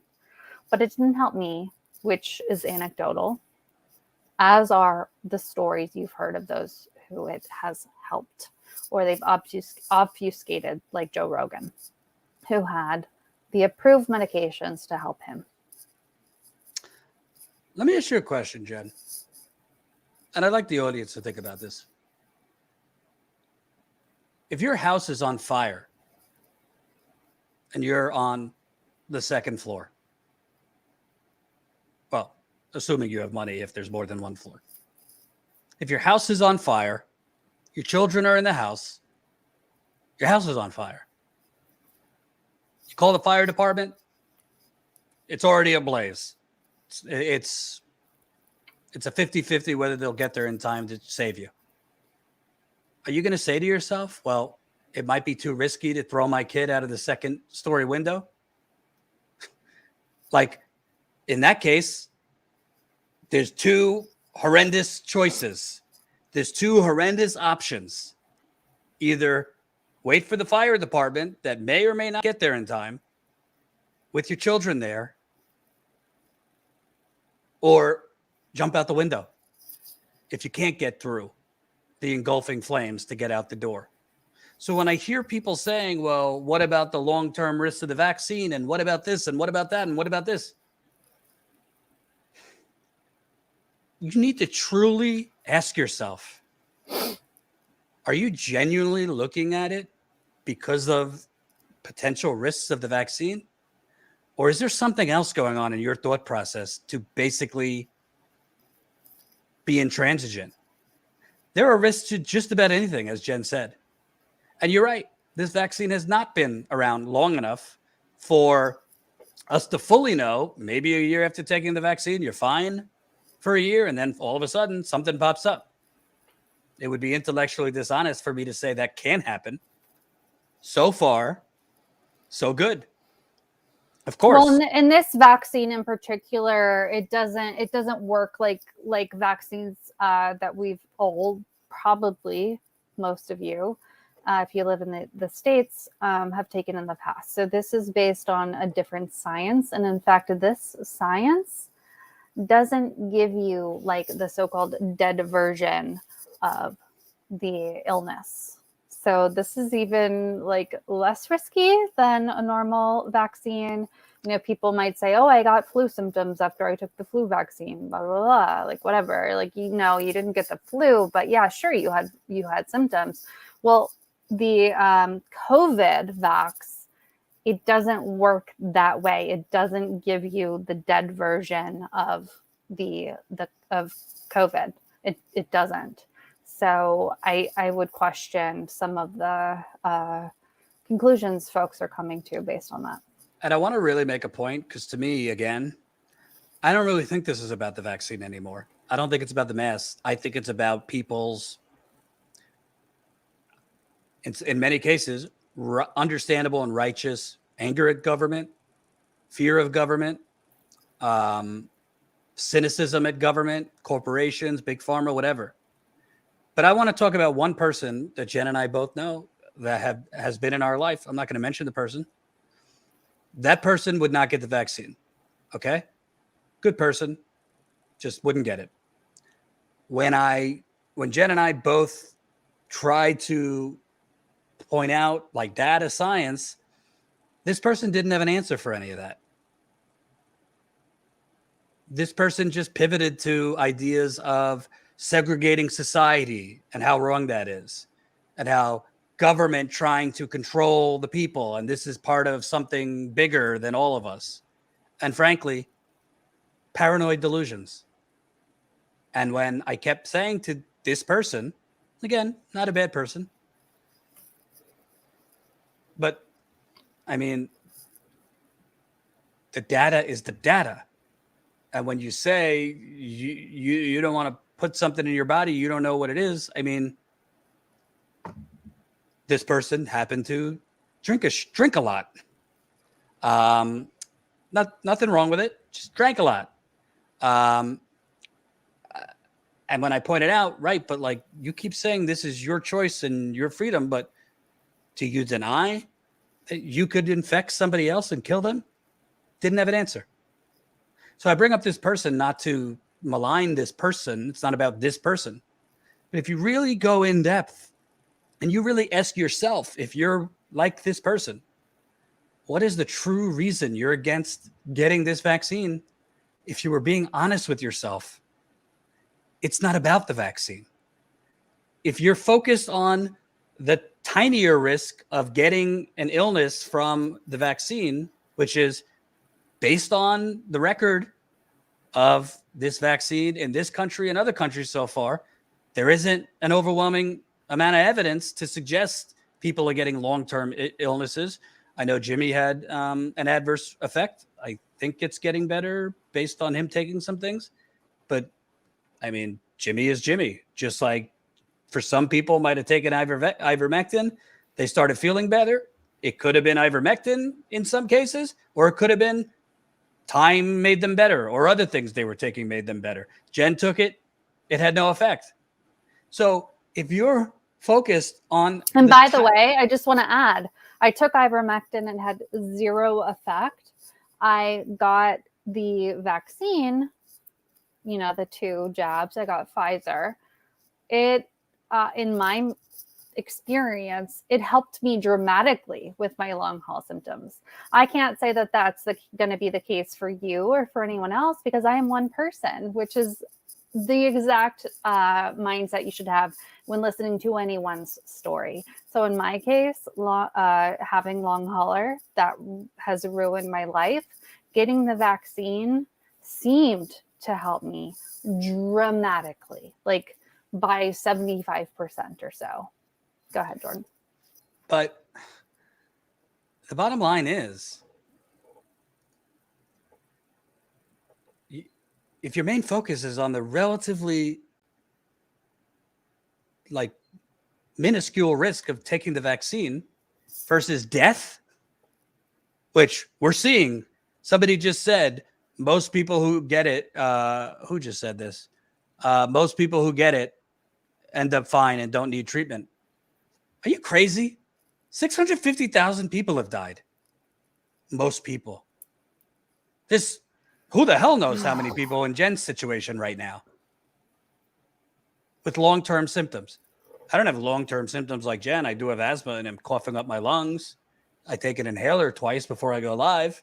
As the night goes on, my cough gets worse. I can't get rid of As I it. said, he dramatically underplays this. He Yeah, has I long hauler can't too. get rid of it. I don't talk about it a lot because it's not as bad compared to others, but I didn't have asthma. Like, I just don't. To me, this is not even, again, it's not about the vaccine. It's not about masks. It's not about actually bearing down and looking at the numbers, looking at the data. It's about coming up with reasons not to do something. And when being challenged on the fact that your decision could kill somebody else, or forget killing somebody, do you want it on your conscience? Do you want it on your conscience if you infect an older person who might be vaccinated but has less immunity to it before getting that third booster shot, and you put him in the hospital? God forbid you kill him. That's just the price of freedom. I mean, it's just. Eris By the way, just to be clear, for all the people saying we don't know what we do, Jen is the most meticulous researcher I know. Much more meticulous than I. I mean, I research, but I'm not all day like in what is it, LexisNexis and all this shit. Like the word LexisNexis makes me excited. Go ahead. The bottom line is Jen has researched this to the umpteenth degree. I've seen it on the road. We're not talking out of ignorance. We have studied it. I have to say, like, I try to actually hide, Jordan's one of my best friends, and I also, obviously we work very closely together. Sometimes I have tried to hide this from Jordan. And I've tried to keep going. I will be very upfront and say the only reason that I am active and functioning right now is because I'm on Adderall. And until I have my next Johns Hopkins appointment, which as of now is in November, I won't know what else to do. But that is the reason that I'm functioning. And so one of the last times that I saw Jordan, I believe this was the last time. I don't know. My memory is running together. It doesn't matter. I was at Jordan's house, Jordan and Anat's house, and we had just come back from a long road trip. And then I had a training in New York City, in Brooklyn, actually, for adversarial reporting, journalism, whatever, and field stuff. So it was very heavily physical. And so I tried to keep going and tried to keep acting like everything was okay, that I was better, that I was functioning, whatever. But I ended up I think it was the first night that I was there after this training, basically almost needing to go to the hospital. I couldn't think straight. I couldn't, and this has affected me cognitively, very severely, by the way. My memory, etc., is awful. So, but this was a state where I couldn't think straight. I was shaking like crazy, just shaking. My body temperature was off. I can't remember if I was extraordinarily cold or extraordinarily hot, but it's either one of those two. It depends. And I said I had to go, to bed early or whatever. And I was trying to hide. I was trying to hide how sick I am. And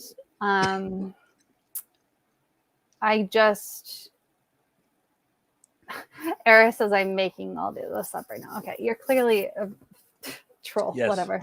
She's making it up.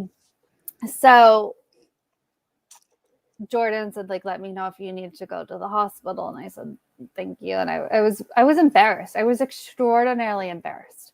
like I know Jordan better than I know like most people in this world, and it was still like very embarrassing for me. I was embarrassed around Anat, who I love dearly.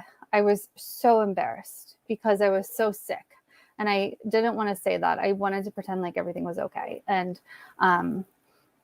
I would just sleep on a hope and a prayer. Like, I hope I don't have to go to the hospital. I don't know. I'm really sick, but I couldn't function. So no, I'm not making this up. This isn't fake. This is real. This is what COVID did to me.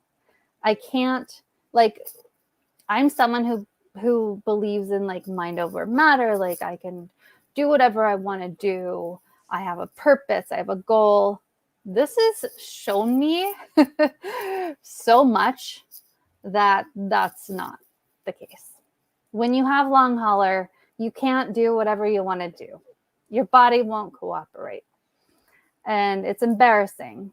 And it's horrible, even in front of your best friends and in front of your family. And I don't know how to explain that to people who don't get it or think it's fake or are so entrenched in believing these people who have a webcam and have the ability to go on a live stream and say whatever the hell they want. And they just so happen to have a lot of viewers. And so it goes a long way. Well, I'm telling you from my heart, from my experience, please, please, please get the vaccine. I want to end on two things. Rally R510s. Jordan, you could kill someone also while vaccinated. Stop being dishonest repeating that. I don't know if you came in late or you just basically ignored the last 2 hours of what we're saying. We are not saying the virus cannot spread with vaccinated people spreading it just like unvaccinated people. This is not what we've said. We've repeatedly said it can. I've repeatedly said vaccines are not the only piece of the puzzle. We need to get much, much higher percentages of people vaccinated with people wearing masks. No, not forever. But if we get a much higher vaccination rate with masks and actual social distancing, which, sorry, 50,000 to 100,000 people in football stadiums is not it. Sorry. I know Americans need their football, but we can move this pandemic from 1,500 people dying a day, hospitals being overrun. Google it. Hospital, particularly in the South, but now it's moving up to the Mid-Atlantic. Hospitals are being overrun with COVID patients. I'm not making the numbers up. And if you think the government is, then I don't know what to tell you. But the point is not about, we're not telling you to get vaccinated because it means you can't spread it or vaccinated people can't spread it. It means there is a lot less chance you will be hospitalized for it. There's a lot less chance others who get the vaccine will be hospitalized or die. Yeah, vaccine does not equal cure. It doesn't. Right. It's like people need to get that out of their minds. So everybody's so fixated on spread, and we haven't been saying you can't spread it if you get vaccinated. But the overwhelming evidence shows if we have the majority get vaccinated, and I'm saying 80% or more, with actual social distancing to stop the spread, mask wearing to stop the spread, this could become a much more acceptable part of society, maybe not exactly like the flu, but at levels that aren't 1,500 people dying a day. And then we could deal with protective measures against other variants. And secondly, when somebody says, this is the price of freedom, somebody said it. I don't know who in the chat. Watch. Here we go. Yes, that is the price of freedom. You don't get to decide. You don't get to decide for the rest of society that the rest of society has to live in a never-ending pandemic because you want to be free based on some bastardized version of freedom. I'm sorry, but that's not a decision. You don't get to play God. And if you want to say, neither do you, Jordan. Well, actually, if your personal freedom can infect or continue to kill masses of people, continue to keeping this as a overwhelming. I mean, 3,000 people died on 9/11. There were points 3,000 people were dying a day. If your choice not to do something because of freedom will continue ensuring more variants, because mutations and variants are expedited by less people being vaccinated, that is also true, then, that's not the price of freedom. That's your selfishness and your distortions or delusions about what freedom means. There's a reason you don't have the freedom to scream fire in a crowded theater, but you should have the freedom to forever continue a pandemic because you have something about getting a shot that the data shows is not causing fatalities from the shot, is not causing in mass long-term illness from the shot. I'm sorry. You don't have the freedom to do that. Any other thoughts, Jen? Yeah, I just want to say, if you thought that it's about big pharma, if it's about liberals, if it's about Democrats, etc., why is it a policy at Fox News to get vaxxed? It's a policy because they're lying to you. And perhaps you don't watch Fox News, as I assume you don't, because you're watching a progressive channel right now.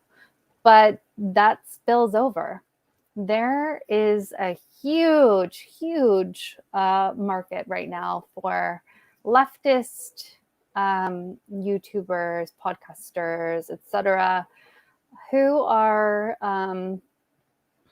cashing in, let's say, and not presenting you with information.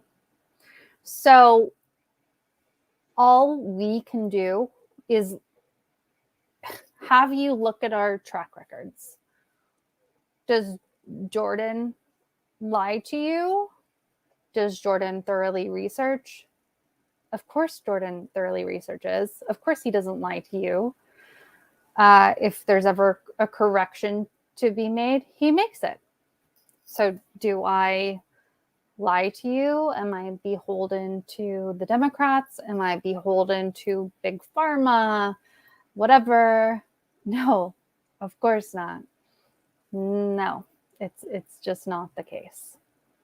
All we are beholden to is the science.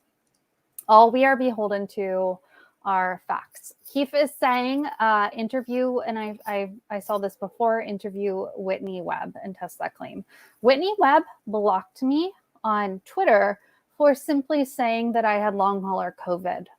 So I don't, I wish Whitney Webb well on her Jeffrey Epstein research and reporting, but that's bullshit. If you're gonna block someone who has an actual experience, who's in the same leftist field as you, what the hell? That doesn't make any sense.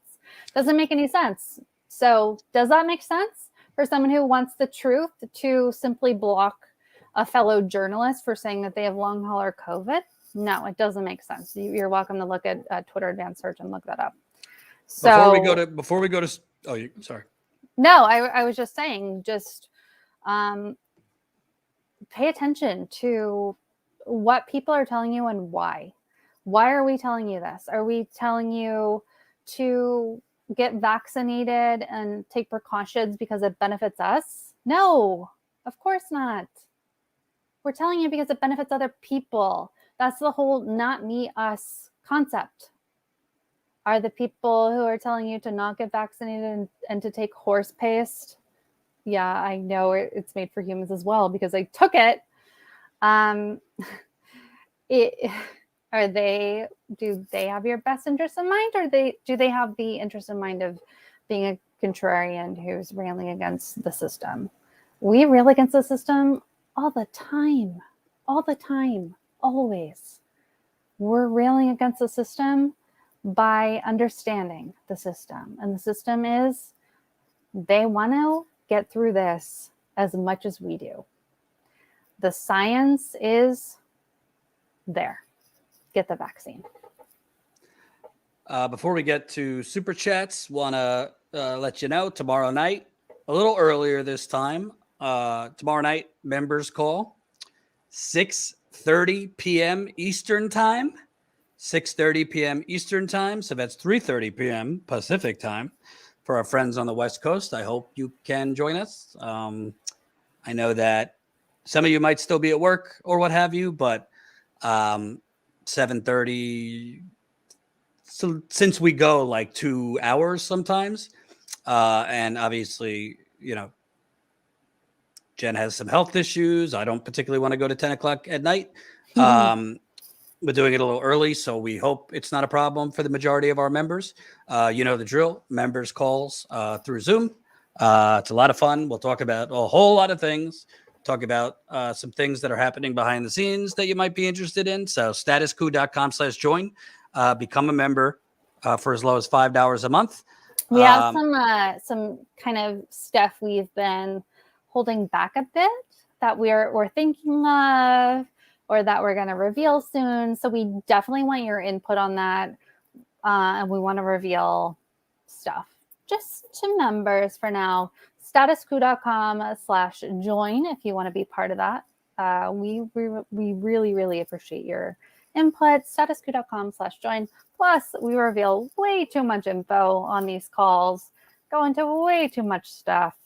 It's pretty fun. It's really fun. It's a great time. If somebody has Graham's live stream on anti-vaxxers, send them to me. I didn't know he did that. So yeah, that's interesting. If you have that link, please let us know. There's the link to join, statuscoup.com/join. That's separate from this discussion today and anybody that got triggered by facts. Listen, we want to get back out there in the field. It costs money. You know the drill. Unlike others who bloviate and bullshit for a living, there's a lot of great commentators that don't go in the field. There's a lot of terrible commentators that are grifting. We need funding to get out. I just want to take a look at how many podcasts and YouTube channels have popped up and become suddenly popular in the last several months. That's Yes. So and please what they're telling you. sign up to become a member. We really, I don't know the number at the moment. I don't know if you have it, Jen. I think we're at like 1,850 members. So we have been close to 2,000. Then we went down because of COVID and people losing their jobs. Then we got back up and then we lose. We need to just keep building, hopefully get past 2,000 quickly because we want to cover a lot more things. I mean, we'd love to cover Line 3 and the ongoing fights against Line 3. I'd love to cover the strikes going on. I think we should aim for 2,000 by Jordan's 35th birthday.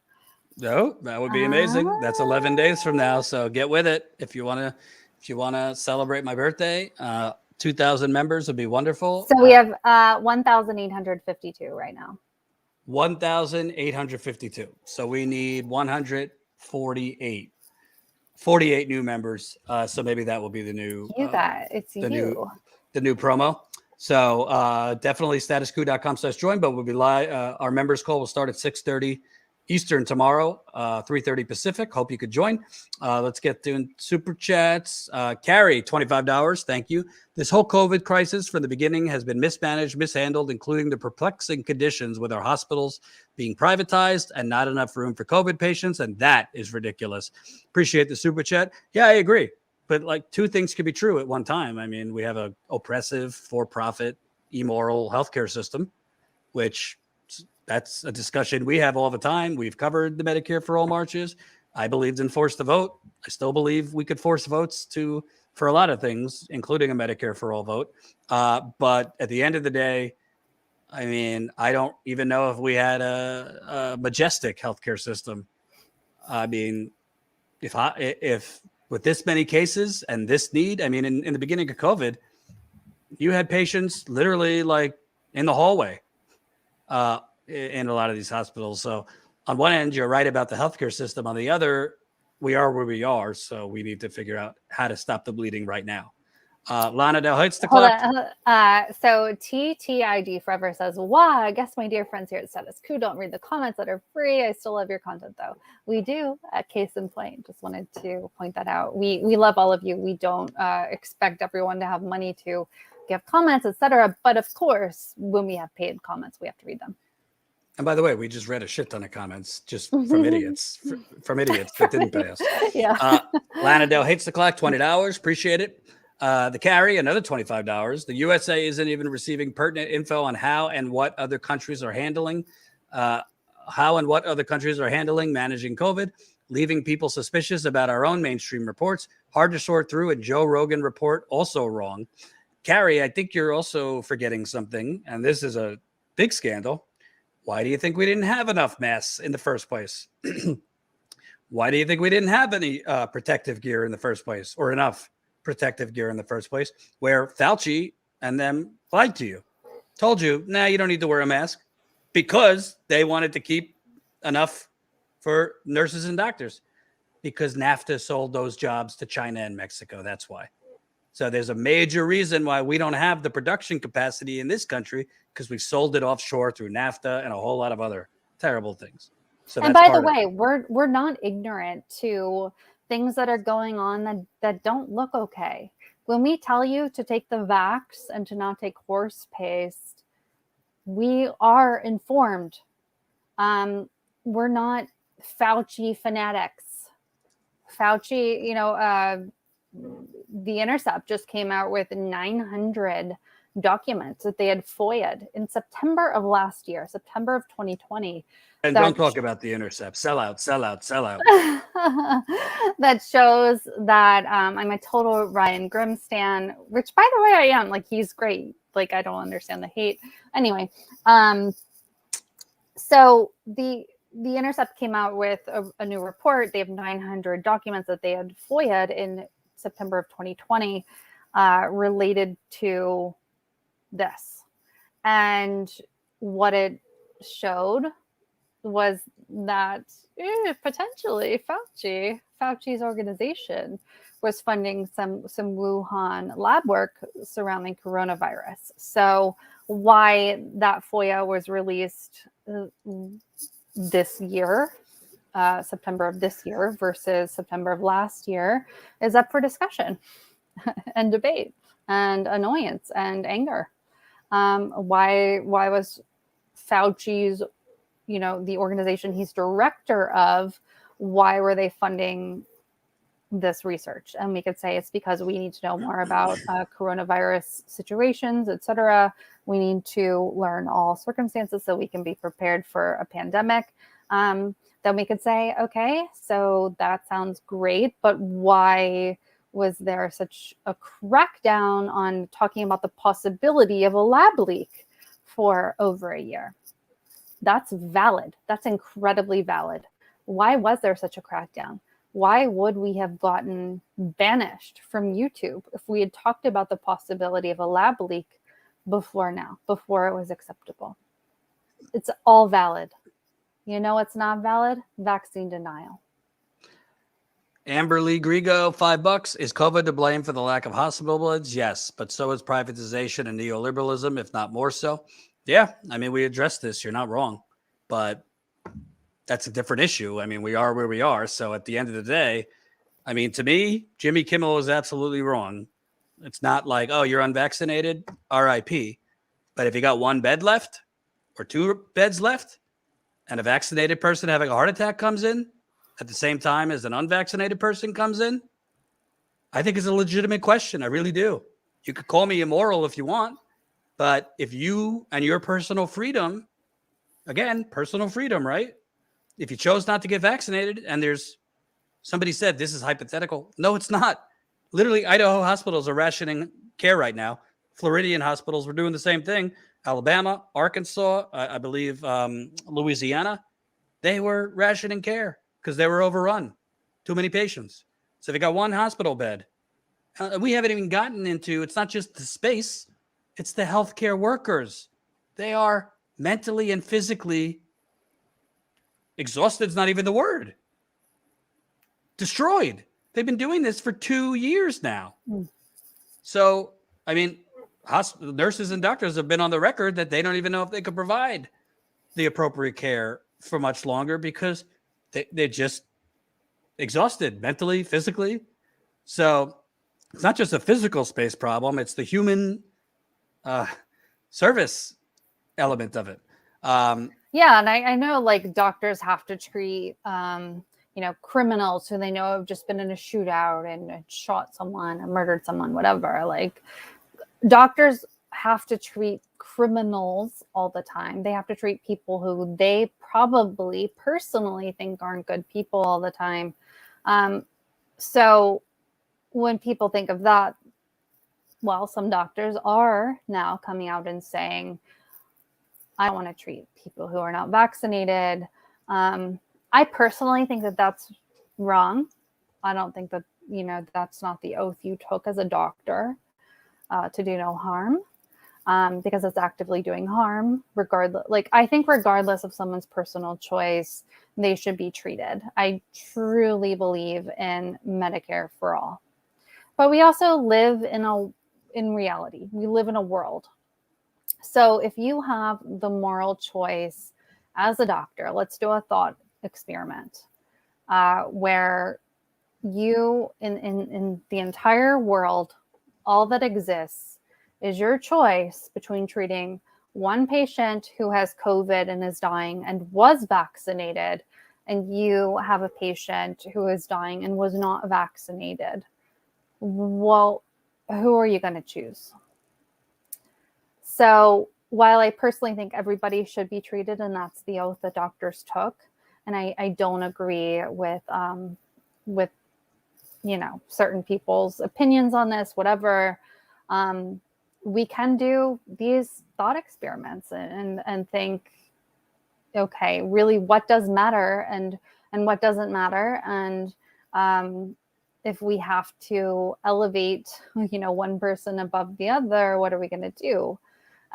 Several people, well, not several, maybe like 2 or 3 people have brought up obesity in the comments and saying like, okay, well, those who are obese have a more likely chance of being sicker, of dying, etc. Okay, I understand why people are upset that that's never brought up. No, I don't.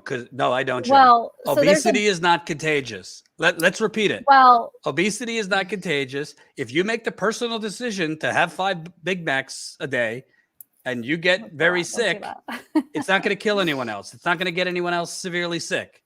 Sure. Yeah, sure. No, that's an incredibly valid point. I really appreciate and understand that point. What I think that these folks are saying is, why are doctors not refusing to treat obese people because they're more likely to get COVID? So obesity is, there's a huge amount of a huge number of directions we could take with this, but obesity is, in these cases, in these days, systemic. In many cases, our food supply in the United States is completely effed. We have so much fake food. We don't eat whole foods, whatever. People have hormonal issues that can cause obesity. People have PCOS, like women have PCOS that can contribute to obesity, etc.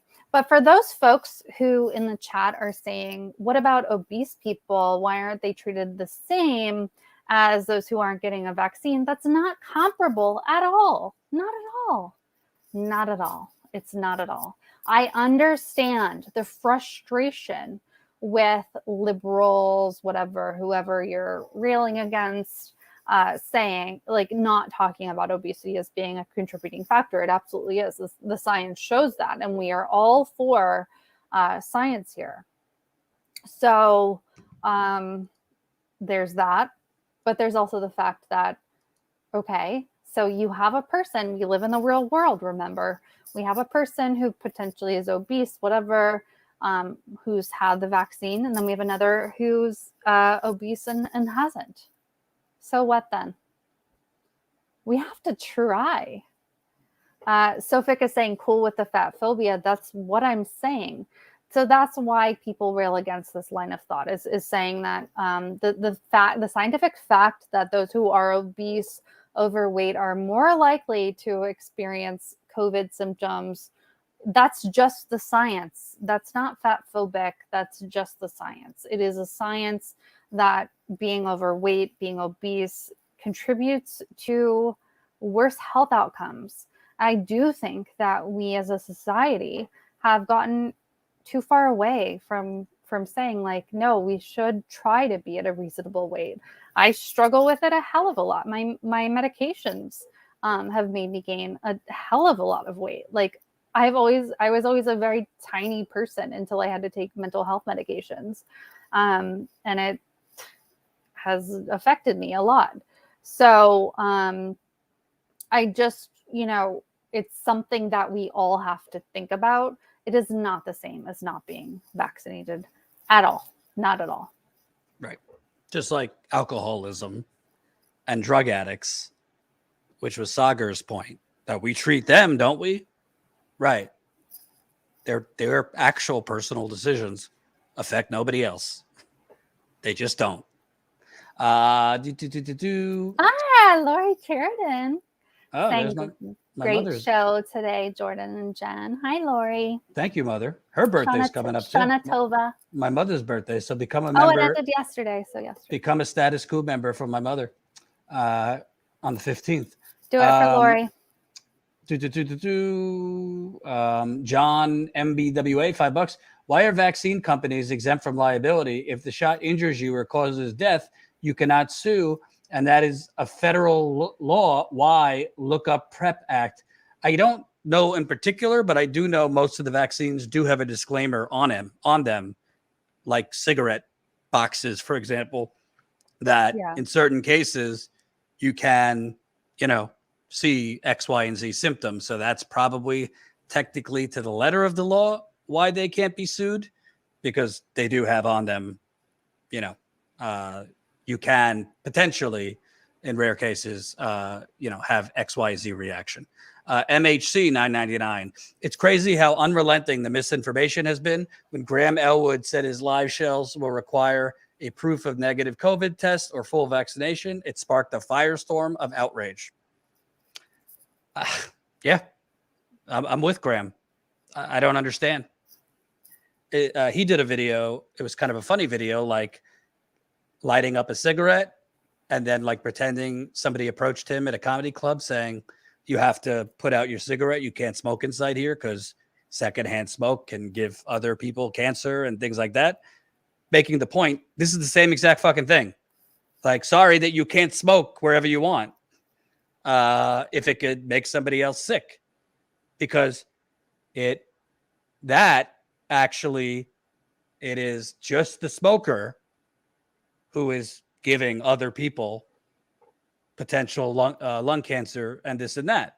So if Graham, I believe, is vaccinated, I think, if Graham wants to protect his audience, who are either vaccinated or might be vaccinated but have immune, compromised from an unvaccinated person coming in, sure. Can the vaccinated spread it? Technically, yes. But will it lead, likely, that vaccinated person spreading it to other vaccinated people? Will it lead them to death or severe illness? No, it won't. It very likely won't. Versus when you have the unvaccinated person coming in, they could spread it.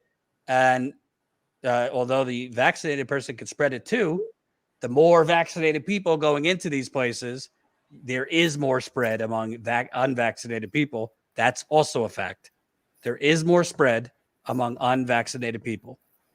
And again, that has to do with the fact that when you are vaccinated, you're less likely to have the symptoms that lead to causing the spread. The fire alarm's going, the smoke alarm's going off in my house. It seems fine. Anyway, it's okay. All right. I don't hear it anymore. So I think, that is a really important thing to point out. And we also have some additional super chats that we didn't get to. I don't remember exactly which ones we've gotten to, but Khalid says I have them all and you might not. So we have Julia Alberding saying, so sorry you're struggling, Jen. Sending best wishes to you and Jordan too. COVID sucks. Your extended status quo fam is out here and pulling for you. I appreciate that so much, Julie. I have to say, I feel very lonely at a lot of times. I don't have family myself, other than my kids, and it's tough. And I do feel often like alone and sad and like, what am I doing? What's happening? Like, does the work that I'm trying to do even matter? So that helps a lot. And I say that because we're honest with you. Like, we're open with you. We're not just, Chris Cuomo coming to you from CNN telling you, whatever, without diving into what actually matters or what's actually happening behind the scenes. So we reveal what's behind the scenes, and that's it. That's my reality right now. Is I feel very, very sick, very frustrated, very sad, very scared, and very alone. So I appreciate that. You guys mean so much to me at Status Quo. Eric Kessner, shout out to Eric, saying, love you guys, true comrades, hashtag Status Quo, hashtag real progressives. So that probably came in a long time ago. Eric, I hope you're doing well. Eric was the head of when we went to the DNC last year. There was no one there because, of course, it was mostly virtual, etc. But Eric and his crew and the Yellow Vests went and challenged and protested the DNC, and that was very important and impactful. And so we reported on that. We were glad to. Trish, Faint Signals from Vegas, says the Global South are begging for patents to be dropped so they can get vaccines. The Global North is protesting against vaccines, says it all. I think that's a great point. So there are countries, there are places where they can't get the vax. They want it. They desperately want it, but they can't get it. And so where it is available for free, by the way, if you go get some horse paste from the tractor store, that's not free. The vaccine is free. And again, yes, of course, I know that ivermectin is available for humans because I've taken it, disclaimer, et cetera, et cetera. It did not help me. It's not for COVID at this point that we know of. So a great point. Trish again says majority of patients in ICU are unvaxxed, and that's just the truth. And that's something I don't understand anti-vaxxers when they say, oh, well, there are people who end up in the hospital who are vaccinated. There are people who are vaccinated that do get it still. There are breakthrough cases. And it's like, okay, yeah, there are. And that really sucks. That really sucks. But that doesn't take away from the fact that the majority of those who are in those beds are unvaxxed. The vast majority. Kami John, hey, saying, love the show, guys. That's a dope ass hat Grumbine has on. Where can I get one? So we missed that. We'll have to ask him. Kami John. Kami John, who I met in DC at the March for Medicare for All. Very, very cool guy. Jim Bird says, under ACA, they can't deny you care. They just make it so expensive you can't afford coverage. Yeah, the ACA sucks. That's Irvin 999, interview Pierre Corey, MD, interview Tess Laurie, interview Paul Merrick, please. Challenge you to do that. Okay. I mean, I'll look into them. Oh, Dr. Corey. So Dr. Corey has treated some folks you may be aware of, including Joe Rogan. Dr. Corey is not anti-ivermectin. He's whatever he is. Okay, that's fine. Dr. Corey is not just prescribing. So this is what we know as people who can read. He is not just prescribing ivermectin as the solution, right? He's like adding it on because, yeah, typically if you're taking it in human doses, it really doesn't have a ton of side effects, which is why I decided to take it from a doctor, not from a horse store. And so, sure, okay, cool. But Dr. Corey is one doctor. Do you really think that the vast majority of doctors out there don't have your best interests in mind? Do you really think the vast majority of doctors out there who are treating COVID don't want you to get better no matter what? Of course they do. Of course we rail against big pharma. Of course we know that doctors are persuaded by big pharma. We've seen that with the opioid crisis. We've seen that there are incentives for doctors to prescribe certain things, to do certain things, to say certain things. But that's not what we're talking about here. Right. The vast majority of doctors care and they want to see everybody get better. So Dr. Corey, I mean, sure, we could interview him, whatever. But I don't, why would we want to interview like the one doctor, which is not, I mean, obviously there are multiple doctors, many doctors who could prescribe ivermectin, but why would we like highlight someone who's leading people astray? That doesn't make any sense. And I think the people suggesting we do need to ask themselves, why am I so fixated on what this one doctor is saying or these one studies are saying? Have I reached a conclusion in my head and are looking for doctors who will support that conclusion? Because there's doctors, I mean, for that one doctor saying X, I could find 20 doctors saying Y. Or if for that one study showing A, I could show 6 more saying something completely different. So we need to be careful about, in our head, reaching a conclusion that ivermectin can be effective for preventing COVID or treating it, and then look at the doctors and their research or data. Because in this case, I would look at the plurality of research and data. Because honestly, if ivermectin truly treated or prevented COVID or treated COVID, again, why do the capitalists, why do the plutocrats want this over? So they could get back to the new Gilded Age, get back to capitalism and oppression. They would take the fastest route to ending the virus. And I think if ivermectin was that, they would take it. Absolutely. I got to speed this up. Okay, so we have several more. I don't know if you can see them. Do you want me to go through? Yeah, I see them. Okay, the Jamie Kelly one. I'm still on Carrie, $10. Reports that ivermectin won Nobel Peace Prize in 2015 for helping humans with river blindness and other ailments. Yeah, that's great. This is not COVID. That's great. Ivermectin's a great drug for a lot of other things that are not a COVID-19. I mean, and that's one of the things that has been like misinformation that's out there.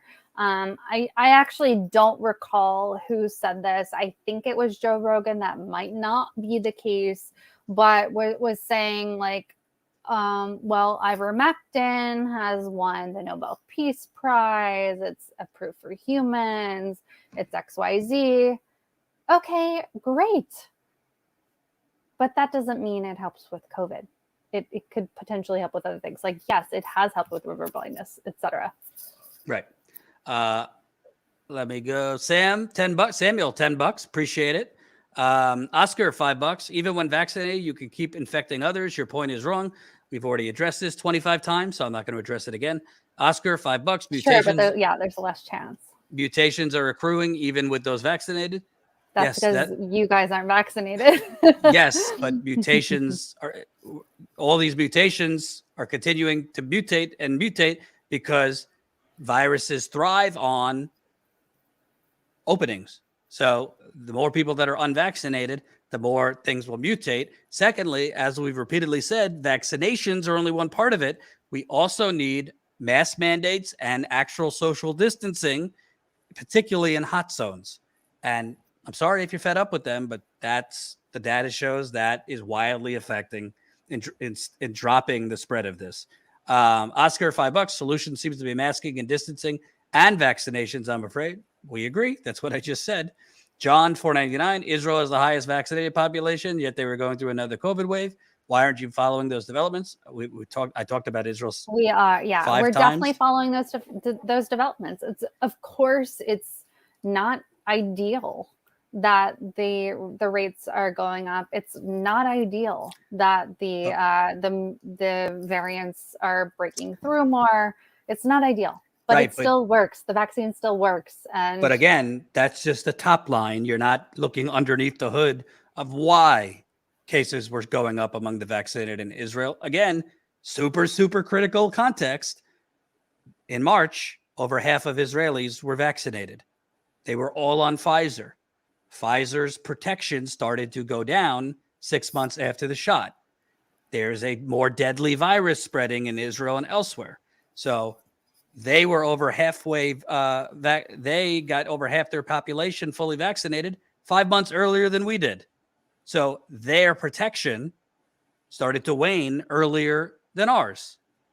I mean, that's the truth. You're also not seeing massive death in Israel. So again, people seem to only want to focus on the spread of the virus and not the massive death of the virus. And part of that's due to the way the media is reporting this. So you guys want to rail against mainstream media, rail against this, the way that they're reporting how the vaccine works, and in the way it doesn't, they're misreporting. Absolutely. Amber Lee, $5. You could pass all kinds of healthcare bills. If there's no job program to train medical staff en masse, we're all screwed. I don't know if training is the issue right now. I think it's a lack of medical professionals and beds and protective gear. Oscar, $5. That was BS, bro. Every person smooches off of taxpayers. Medicare for all. I don't know what that means. What was BS? Amber Lee, $2. I am a healthcare worker. Yeah, we've said over and over, our healthcare system is a disaster. But that has nothing to do with why this virus is killing 1,500 people a day, and why there's other mutations.